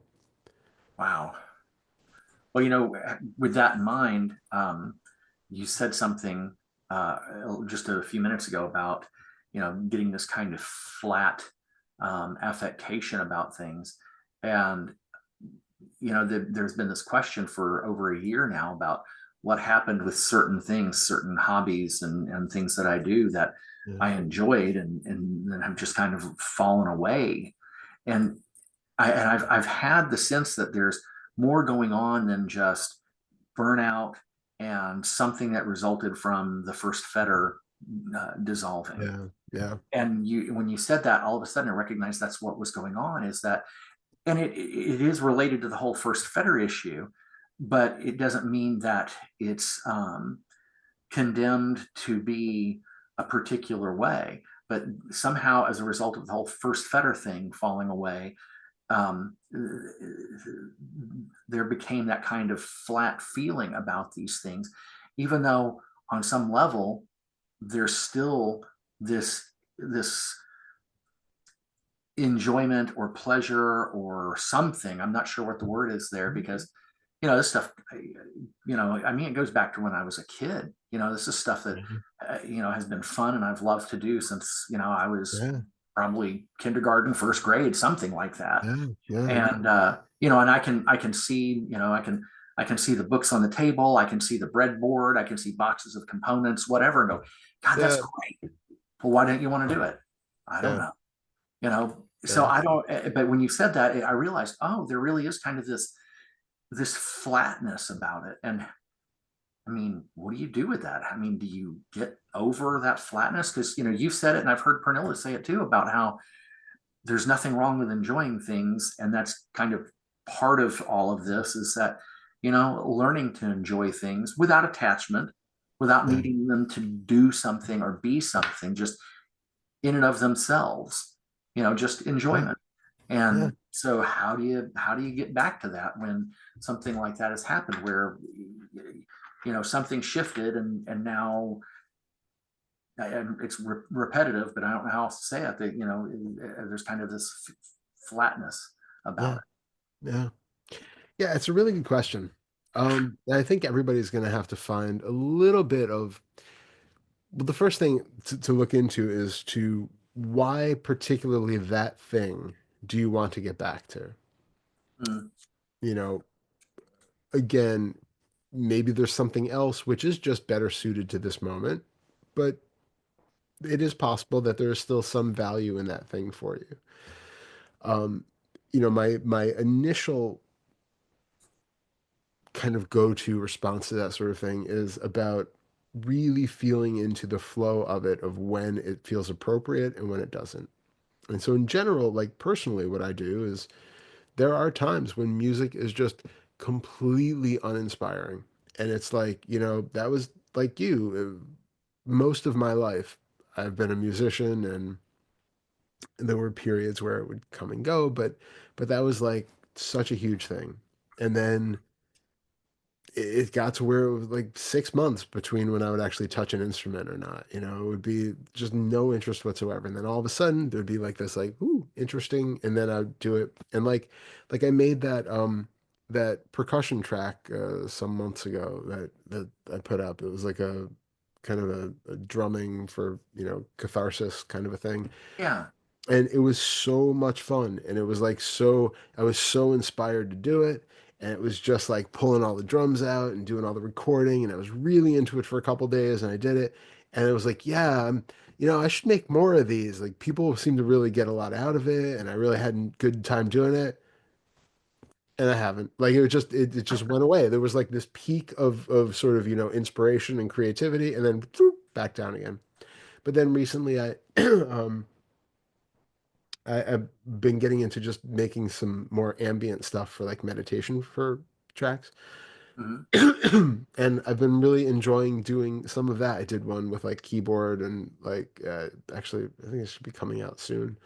Um and really had fun doing that one. And then I made like a really psychedelic video to go along with it. It's like 2 hours of changing colors and patterns and stuff to go along with it. I spent a long time doing layers and layers and layers and reworking and reworking and reworking. And it was so much fun. I was super inspired to do it. And so like that will come out and it just becomes a thing and I do it. And then once it's done, it falls away and then something else will come about. And so there is that just open flow of just recognizing like when something has some sort of life to it, it happens. And then I just follow along with that. And, it's not like, okay, I'm done with music now. I'll never do it again. Or I'm done with making videos. It's like when it feels right, I do it. And when I don't, and when it doesn't, I don't.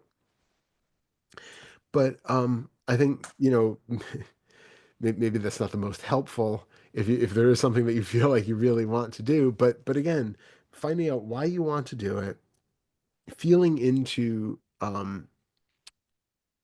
that sort of what what it used to do for you, what you enjoyed about it, and now we do kind of live in both worlds at the same time. So I'm again saying this kind of a little bit of a caveat, but the the enjoyment that we got out of most things, especially before doing any kind of awakening work, tends to be very largely conceptual. We tend to get a lot of ideas in our head about, I want to do music because it could be, we might genuinely enjoy it. We might genuinely enjoy listening to and making music and playing music and all of that. But a lot of times there's that, like we talked about, the first fetter element where I'm deriving some sense of identity through it. I'm get people are liking me more because I'm doing it. It's boosting my sense of self-confidence and stature, and it's something I'm good at, and I'm defining myself, and we get all of that sort of thing out of it. But Right. there are a lot of other ways that we see things, like even like I went through a period years ago where it was during one of my ascetic periods where it was like I wanted to get rid of like all sexual desire. And Hmm. so the idea was that I would like kind of break down what that even meant. And it's true, like our obviously there is some biological desire that's built in there because it's just, hormonal in the way that we are. Hmm. But a lot of what we take to be like sexual interest or desire, or especially when we get into like fetishes and things like that, it's all mental. There is, it is Uh, all creating a concept about, wouldn't that fantasy be exciting because, and then we put that thing over it. And even what we take to be like the sexiness or the attractiveness of a person's body is taken as like a totality of the thing that we then label, oh, that is sexy because, and then I'm putting that ideal on top of it. These right. clothing, I believe, are sexy. That makes it sexy. There's something else. Like, so in like, in Buddhism, I would read back then things about like basically, taking apart those images of the body. And like there's a famous Zen story where I forget the story now, but she was a nun, and this guy was like, I think it was another monk, was like professing his love to her and said she had the most beautiful eyes, so she pulled her eyes out, and like, Yeah, it's but it's that, vaguely remember those. yeah, but it's that sort of thing that like what we take to be, you have the most gorgeous eyes, and I all of that. Like, if you just saw the eyeball by itself, it would not have that same allure as it does when it's taken in the whole picture.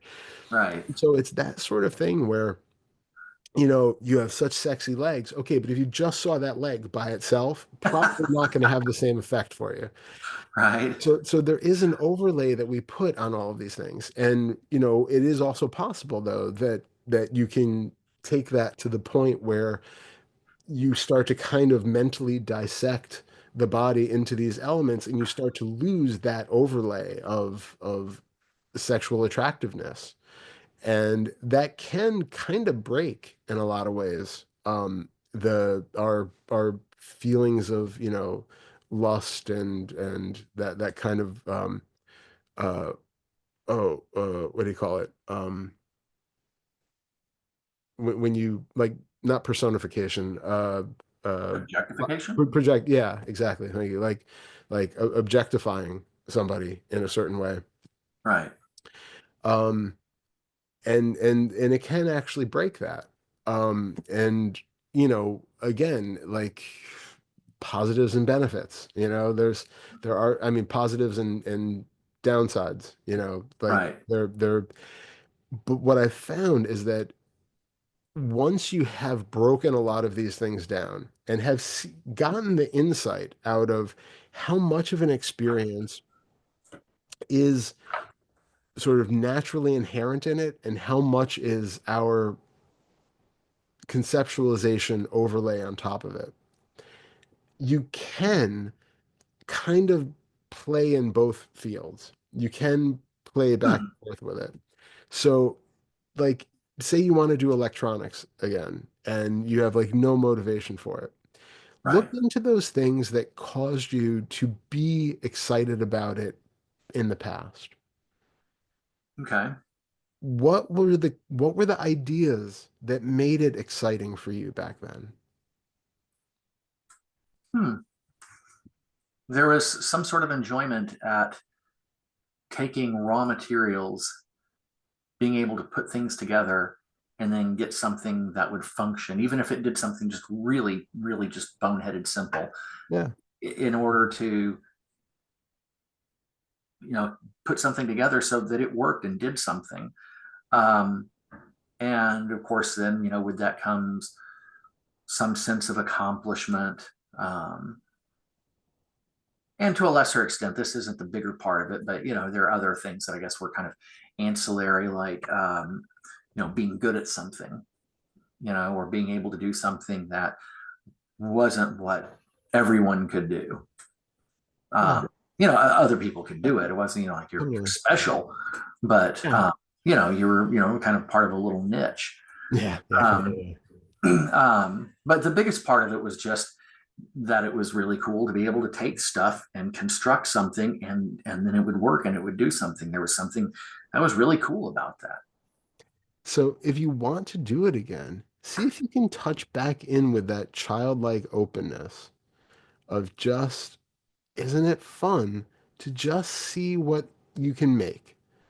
To see that it is possible to make these things out of such weird little plastic components and, little pieces of metal. And all of a sudden, you have sound coming out of somewhere. And instead of, first of all, notice if you are putting any new conceptual filters on top of it. Like, you might not be, but just to make sure that you've ruled this out, is there a new filter about, um, oh, it's just not interesting anymore, that, there are other things that are, I've seen through the banality of that, or I've seen through it used to seem so Oh, impressive and important, and now I'm beyond that. And, if there's, there is the problem that, and this happens with so much of everything, is the transitory nature of things. Like, well, okay, so you do all of that, and then and it does something, or accomplishes something, and then you're done. So what? You yeah, know, I mean, what was the result of that? You yeah, know, I mean, so there seems to be this perception of uselessness or futility, which is only relatively true. It's not absolutely true. It's just one way of looking at it. exactly. It's just another thought. It's another concept. It's another belief. It's no different You're from right. saying that, like, if I make this oscillator, it's going to change the world. That's as much of an oversimplification and a belief as it's completely meaningless, because the whole point of it is the fun of the process of making it. Right. So if you can just not do it for a reason, right? You're not doing it so, like, I can sell this thing and it's going to be, the next greatest sound device or whatever. It's just like, is it enjoyable to sit there soldering components and Yeah. sticking wires in a breadboard? Curiously enough, it is. Why does it need to be more than that then? It doesn't. You're right. It So doesn't. so that's the solution. It's just really being present and okay with, this is just fun. I'm just going to enjoy doing this thing. And if nobody ever hears it or sees it, if it ends up in a drawer, fine. It fulfilled its purpose just by the fact that it was fun while doing it. Yeah. Okay. Huh. It really is kind of surprising how you can understand how untrue and insubstantial thoughts are and still get totally snared by them. 100%. Yeah, absolutely, absolutely. Yeah. They're very devious little suckers like that.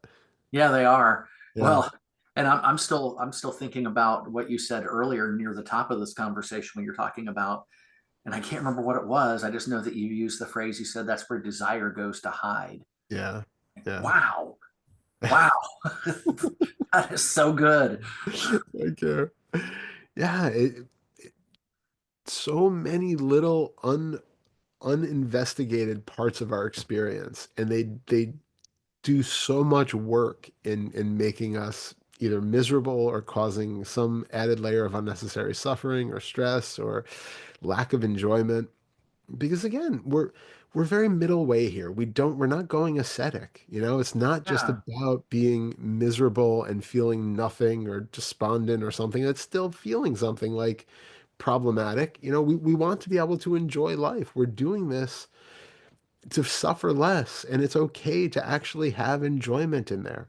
We don't want to get hung up on it and attached to it so that, Right. if now all of a sudden you can't solder components together anymore and now life sucks and it's, lost all sense of purpose.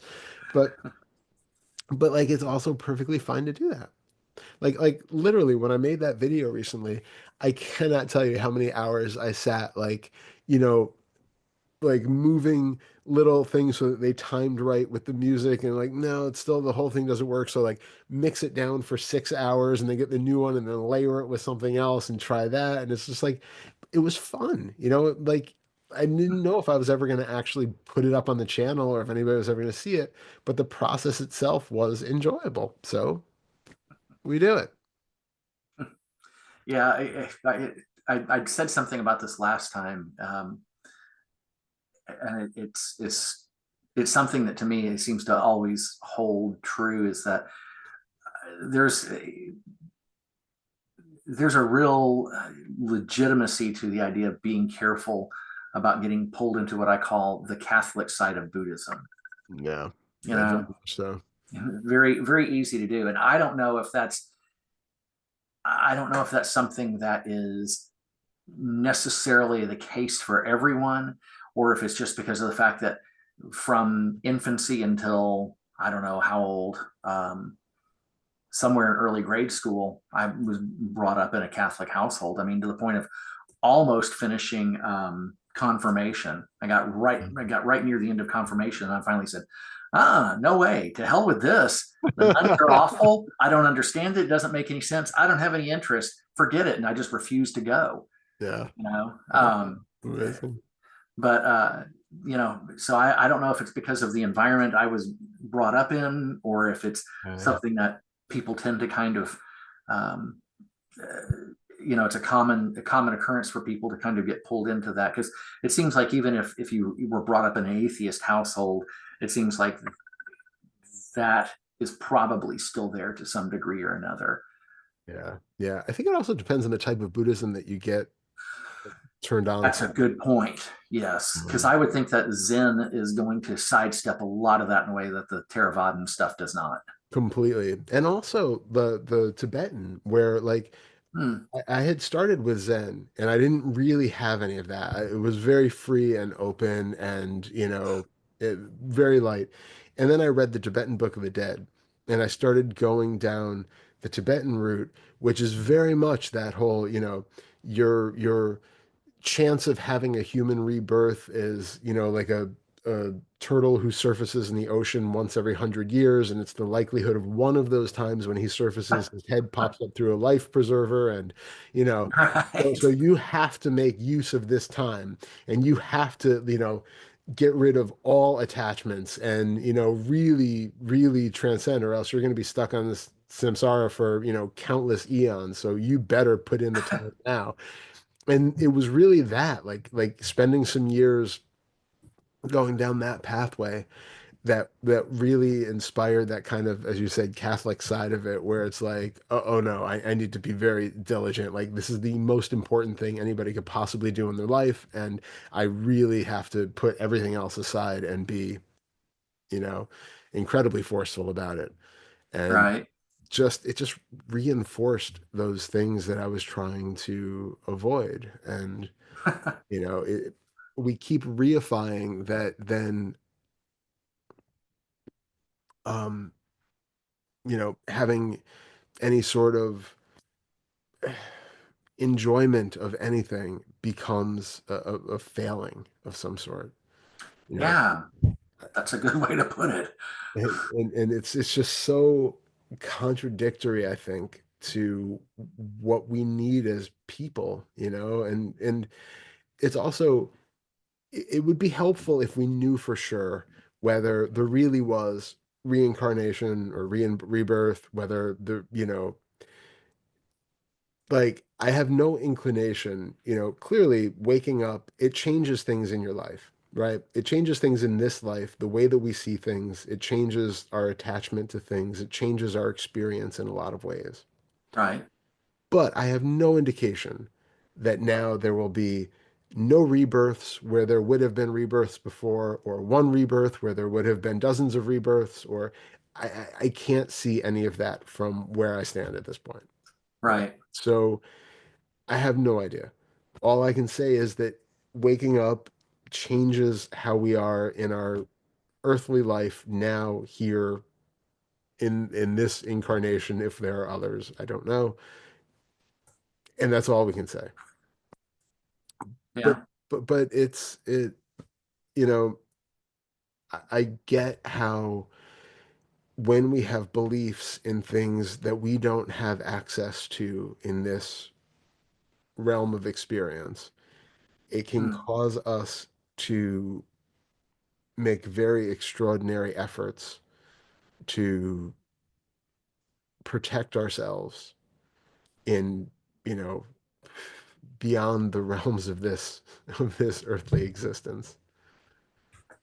If we believe that I'm going to be damned for all hell, for all eternity, I'm going to behave in ways that I or would not if I didn't have that. Yeah. Yeah. I If see. I, Okay.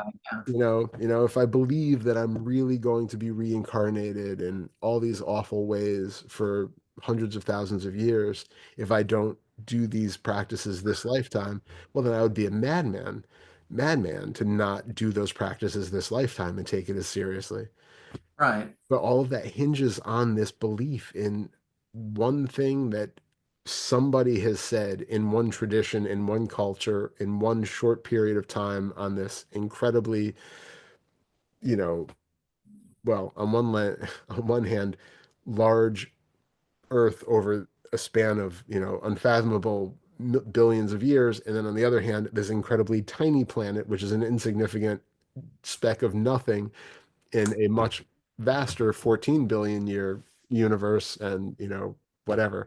So like just the idea that we have any sort of grasp of anything that has any real relevance and concept beyond our momentary experience seems very unlikely from this perspective. But Well, and even yeah. even if we could say that there is such a thing as reincarnation, you hear about these kids who have these Mhm. unbelievable memories of things, down to super specific details that Yeah. you can't imagine how else they could possibly know it. Yeah. But even if that's the case, that doesn't mean that it's like you said with the turtle poking its nose up above the Yeah. surface of the water.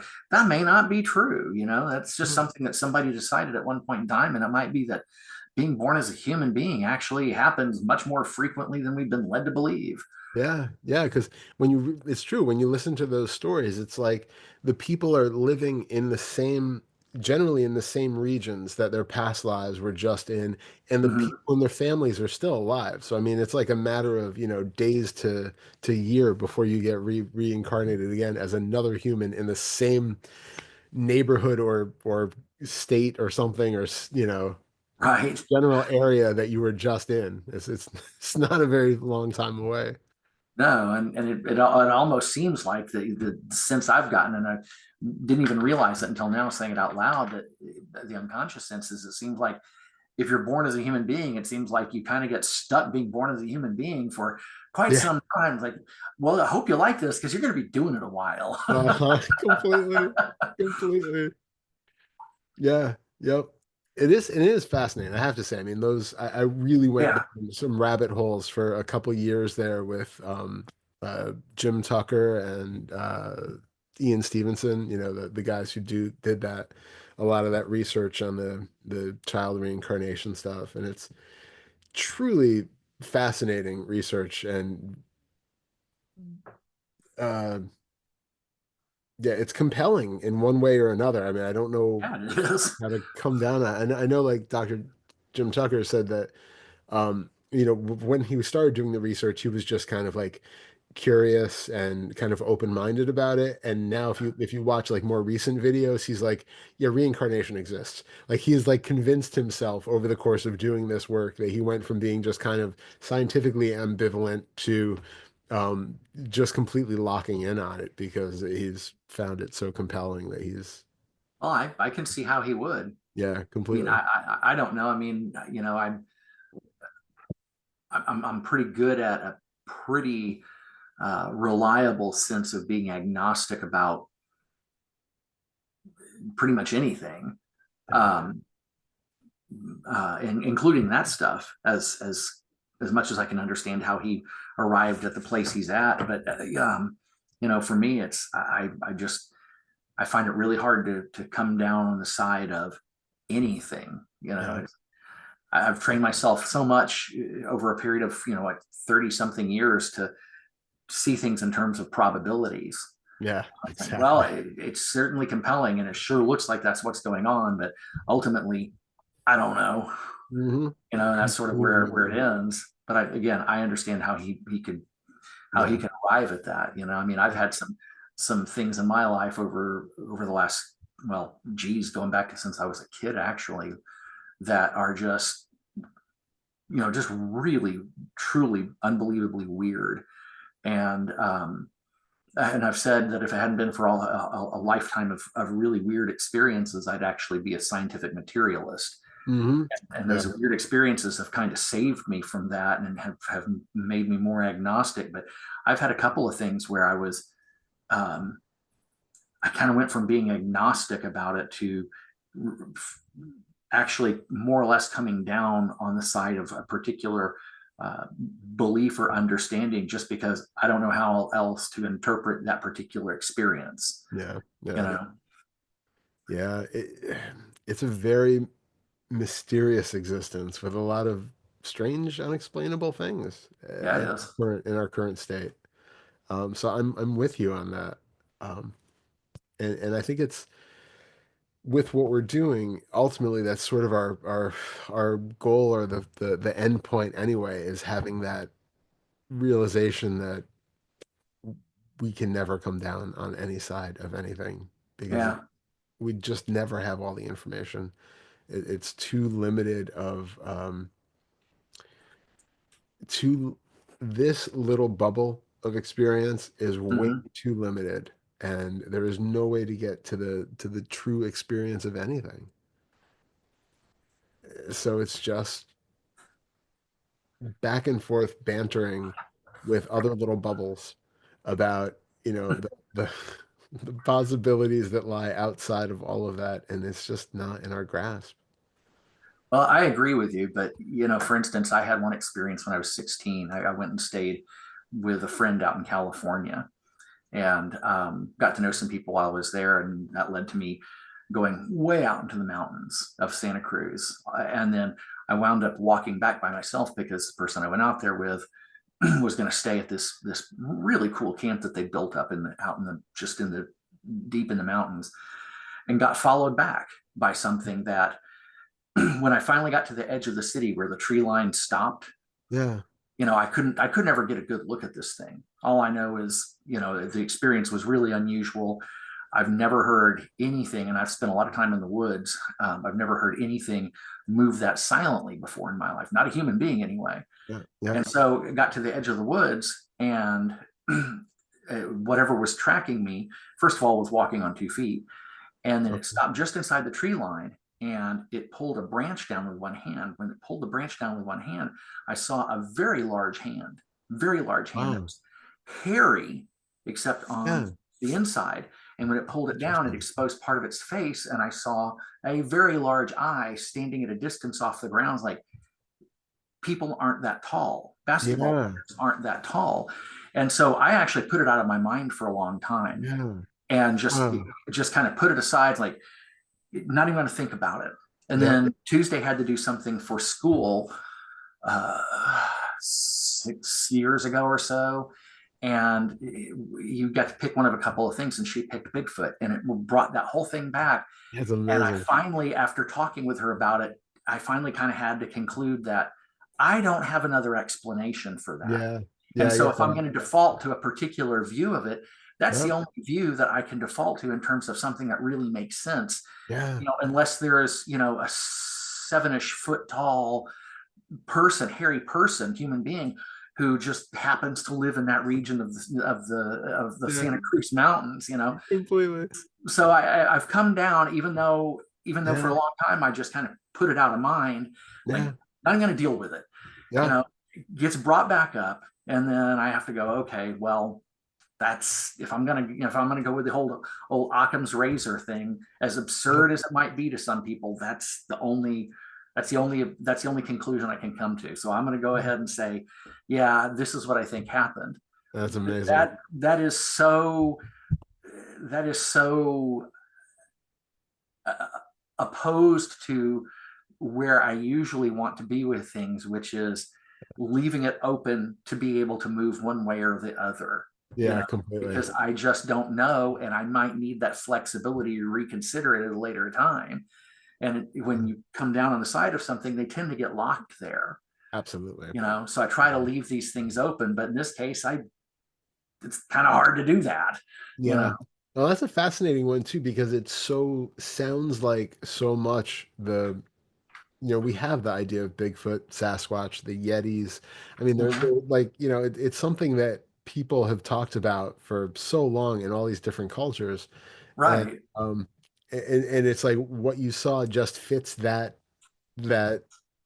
whole bubble so much that I understand. It's like, yeah, that just makes sense that is most likely part of that whole experience of Bigfoot, Sasquatch, Yeti, abominable Yeah. snowman, whatever and who knows? I mean, we're still always discovering new species on land and under the sea, and we really don't know what else could be out there that's not in our, well, I guess, Usual experience. yeah. Yeah. Well, and And it was it is interesting that so many people have had experiences of this type. well, it's funny because a couple of years before that happened, there was a guy who had kind of taken me under his wing. He was a neighbor of ours, and I was in my early teens. He was in his 20s, and his parents were both full blood native. Now he was a mix of those two different. I Yeah. forget what it was, like Iroquois and Cherokee, whatever. Right? That's not necessarily it, but he was a mix of those two. And so he was going to a sweat lodge one year, and he asked me to go along with him because he thought it'd be a good experience for me. Yeah. And while I was there, I got to talk to these two guys. It was this guy and his grandfather who'd come down from Canada, and it was mostly true native people. There were some Yeah. other white people there along with me, but most of them were natives, and they like I said, they came down from Canada to be present at this thing. And I got to talking to the grandson about this. I don't even remember how the subject came up, Yeah. but he got to talking to me about it. Like, yeah, they're very real. I mean, our people have Amazing. understood this forever. We used to actually interact with them once upon a time. I've You never know, heard of it. yeah, apparently the tribes used to interact with them, but then after white people showed up here, they became more reclusive and really made it a point of trying to stay out of sight. Um, and so I kind of had, and the guy had no reason to lie to me unless he just wanted to pull the leg of a white kid. Yeah, yeah, But I yeah, really didn't get the sense that that was the case. yeah, I mean, we're at a sweat lodge. This is, you know, pretty serious and profound spiritual endeavor for these people. So I yeah, don't see somebody, in that context, getting into that kind of behavior. Could be wrong. Maybe that's just naive, but it seemed to me that there was some confirmation there. And then to add to that, I got to talking to a guy who he and another man wrote two books about the subject called Where the Footprints End. And I stumbled into these books and I read both parts, and I wound up talking to him on his podcast of all things. really. Yeah. And he said, what was it? How did he put it to me? When I told him about that, he said, well, that sounds pretty Bigfooty. That's what they do, tracking Yeah. people and all of what you described. So that's pretty much what it sounds like to me, and this is somebody who Hmm. spent a lot of time out in the woods, Yeah. trying to track these things down and talking to people who've had these experiences, so he's Yeah. more knowledgeable than most. And so all that to say is, I had enough coming from people who knew something about this to kind of corner me into, well, you can continue to try to delude yourself, or you Yeah. could just, come down on the side of what's most likely. Yeah. I get that. That is fascinating. Thanks for Yeah. sharing because I had never heard a lot of that. So Oh, okay. yeah, it's Cool. I'm super glad you interesting. enjoyed that.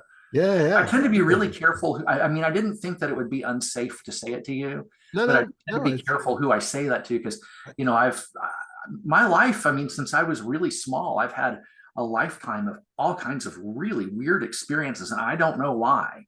I mean, yeah. I don't know what Yeah. it is about Darrell Curtis that has acted as such a lightning rod for strange stuff. Even Yeah. Tex said it to me once when I was telling her. She'd asked me to tell her a story about something that had happened that I'd told her before, and she said, "Boy, you just your whole life has been weird stuff, hasn't it?" I'm like, "Yeah, I guess it kind of has." But Interesting. but well, there was a reason for my saying that. I'm trying to figure out where that was going. I can't think of what it was, but at any rate, um, yeah, it's been my life has been kind of chock full of it, and um, you know, it, one of the upshots of it is it's made me more open minded. Whereas Yeah. I think if it hadn't been for those things, I probably would be one of those people that you saw what swamp gas, Yeah, you know, exactly. Exactly. that Yeah. kind of thing can't happen, Yeah. good, Completely. a good devout reader of Scientific American, Completely. Completely. Do you mind if I leave that in the recording or do you want me to cut that Oh, out? no, not at all. I don't Oh, mind. I mean, leaving it in a recording is fine. I won't open my mouth to say something in a context where I don't feel like it's safe to say it. yeah. If I didn't feel like I kind of had a feeling, regardless of what your stance was and all that kind of stuff, that it was still safe to say it to you because the very nature of the work that you've done and that Yeah. this kind of work in general is that it leaves you it by default it kind of has to leave you more open and receptive. Otherwise, Absolutely. I mean, I just think of it in terms of Buddhist right view. The way a monk put it to Yeah. me once is right view is not ultimately right view is not having any views at all. Yeah. That Exactly. was how they put it to me. And so, Yeah. if your view of the world is not open and fluid as a result of doing this work, then you need to go back and look again. Absolutely. so, Absolutely.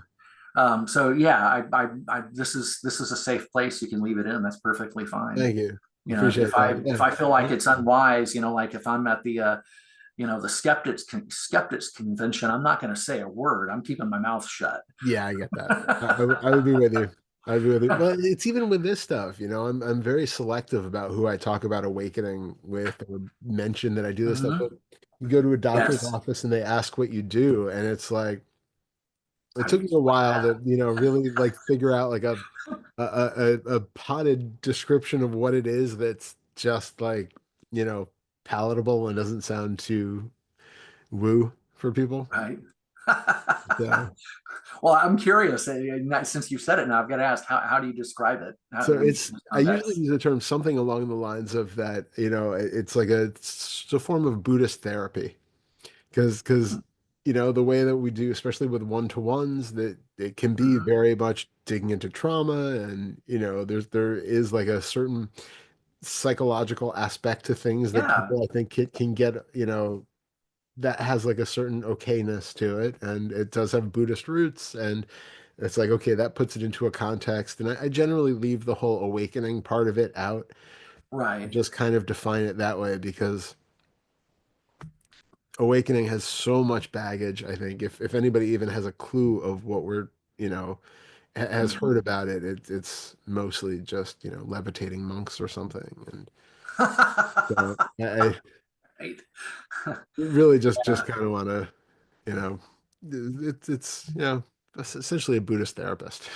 No, that makes sense. That's a good way of explaining it. And it's funny that all the stuff you say, because that's something that I think everyone in this who's undertaken this kind of work in their life comes to. I mean, I'm sure that, like, Vince's group, they have these conversations. I'm sure they have these conversations, because I know, and perfectly okay.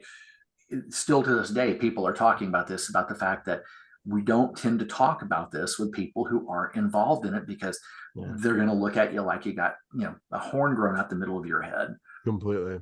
Yeah, absolutely. And it's just, yeah, it's too, it's not one of those things that you can really talk about in small doses. It's sort of like as soon as you start to pull the thread, it all comes with it. Yeah, I Um, can see that. so rather than getting into the whole no self thing and all of that, like it's just it's right there on the surface. I mean, if you just start talking about, awakening, it's like, seeing through the false self or something, and it's just like the whole thing starts to come along with it in ways that it's often not helpful. I really have to gauge who I'm talking with and if it's something that they express interest in, and then we can go further and discuss it more. But Hmm. Yeah, I most, can't recall specific situations, but I know I've made the mistake of bringing that up in a one or two instances where it really should have just not been brought up. And you might as well be talking Russian. yeah, yeah, yeah, yeah. We're speaking of being in a really, niche thing, like with your Mhm. electronics. This is also one of those very niche endeavors. Very much so. Very Yeah. much so. Um, I was going to say, not only are we over, we're over 2 hours, but you sound like you're getting tired. Yeah, yeah, it's been. Yeah. Well, yesterday was Thanksgiving, and then so I had a sufficient food coma last night, and then we had leftovers for our lunch or breakfast, lunch, whatever today, and immediate food coma after that. So it's like a combination of being sick, still not quite being up to par, and then also the remnants of the food coma and just being sort of overly. So I think it's all combined. Well, especially if you guys actually ate turkey too. No, no, no, no. We're Oh, okay. vegan, Oh, so that's right. I no, forgot. no. Yeah, you're a vegan. No, Yeah, but it was a lot of carbs, a lot of carbs. I see. I Okay. made vegan stuffing with and then we made like a mushroom rice lentil loaf kind of Oh, that thing. sounds nice. Yeah, it was quite good. And then but then also mashed potatoes, and it's like, just carbs on carbs on carbs on carbs. And it's really good, but very heavy and just very like the body can't stay upright and digest that at the same time. Right. Uh, Well, at least, it's not made worse by adding tons of turkey on top of it, because that's one yeah, thing I don't miss about.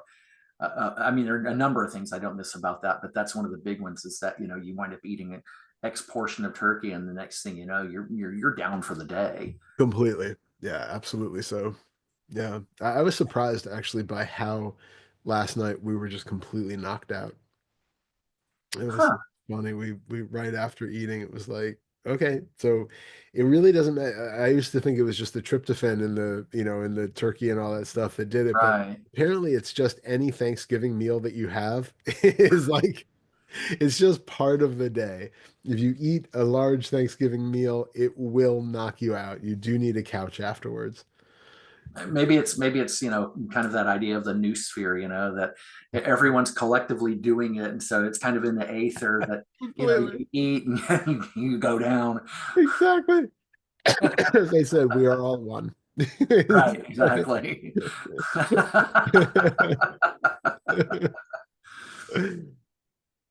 Well, Well, this has been this has been great. This it's this has been really great and incredibly interesting. And um, I'm sure this is not the end of it. I'm sure it's going to take several more conversations before we finally get to the point of undermining or successfully dismantling this whole desire thing. But this is definitely more fuel for doing it, because it was even if it was small progress, it was still progress to get to the point of, okay, there's the urge to do this thing. Okay, hold on a minute. What's really going on here? And being able to break it down into just, even if it was just a few components, and I yeah, wasn't able to go any deeper, that still to me was success, because that hadn't happened before. So we go from none of that to some of that. Well, that's yeah, heading in the right direction. you know. Absolutely. Absolutely. Yeah, and I think you'll be surprised the more clarity you get on some of these smaller aspects of it. It could, sometimes it is just like one big oh that kind of happens when that conceptual bubble breaks and there's just that understanding of, oh, this does not mean anything. Like this just does not go anywhere. And then it's just so clearly seen again and again and again very easily, just like with the self construct, that it's just like, oh, yeah, that was not at all what I thought it was. And then it's just every time it starts to show up again, it's like, oh, yeah, okay, well, don't need to do anything about that. And Well, it's fortunately it doesn't require anything to have confidence in that, especially considering. I mean, it was a weird thing because having 2 Julys in a row, a year apart. The first one, kind of a minor aha. And actually, there was also the one when Pernilla came to talk to Perfectly yeah, Okay. That was yeah, another one. But then this last July was sort of like that was when it finally all kind of got the rug pulled out from underneath it. And, that aha moment driving home in the car and seeing that so clearly, how there was this sense of self that was completely dependent on this business of looking and seeing, and this idea that there was something directing looking, and the minute saw that that was not what was happening, and there wasn't anything there doing the looking, and and all of the other things along with that got understood in that moment, like, oh, now I understand what they mean when they say not only is it not here, it never was. That was clear in that moment. Well, the fact that that happened means that what you're telling me, I understand that that will happen in this case. It's just a matter of being consistent and coming back to it.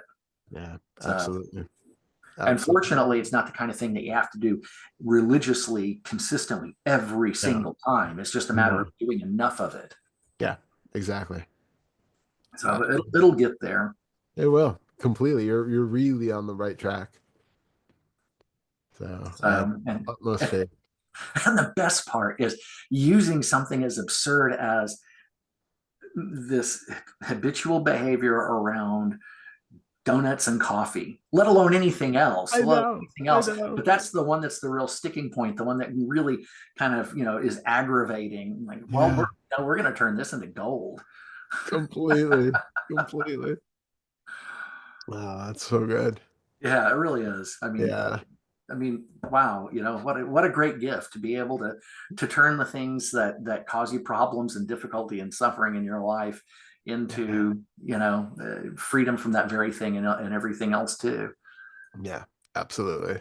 Uh, anyway, I've had, I think, 4 hours sleep, so Yeah. I'm You're, feeling kind of rubbery around the edges.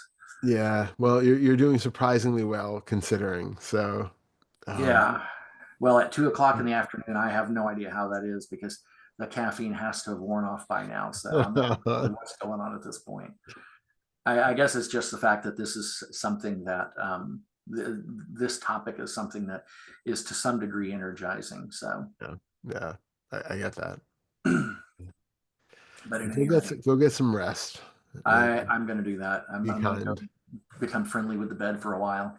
That sounds like a really good idea. I might I might get friendly with mine too. We'll see. Yeah, I like the idea of being horizontal for a while, and Yeah, that's really healing. it, it really is. All right, Todd. Well, thank All you. right. Thank you. So good seeing you. And Yeah, have a great weekend. I'll yeah. talk to you soon. All right, take care. I'll All talk right, to you you after that. too. Yep. Bye. Bye.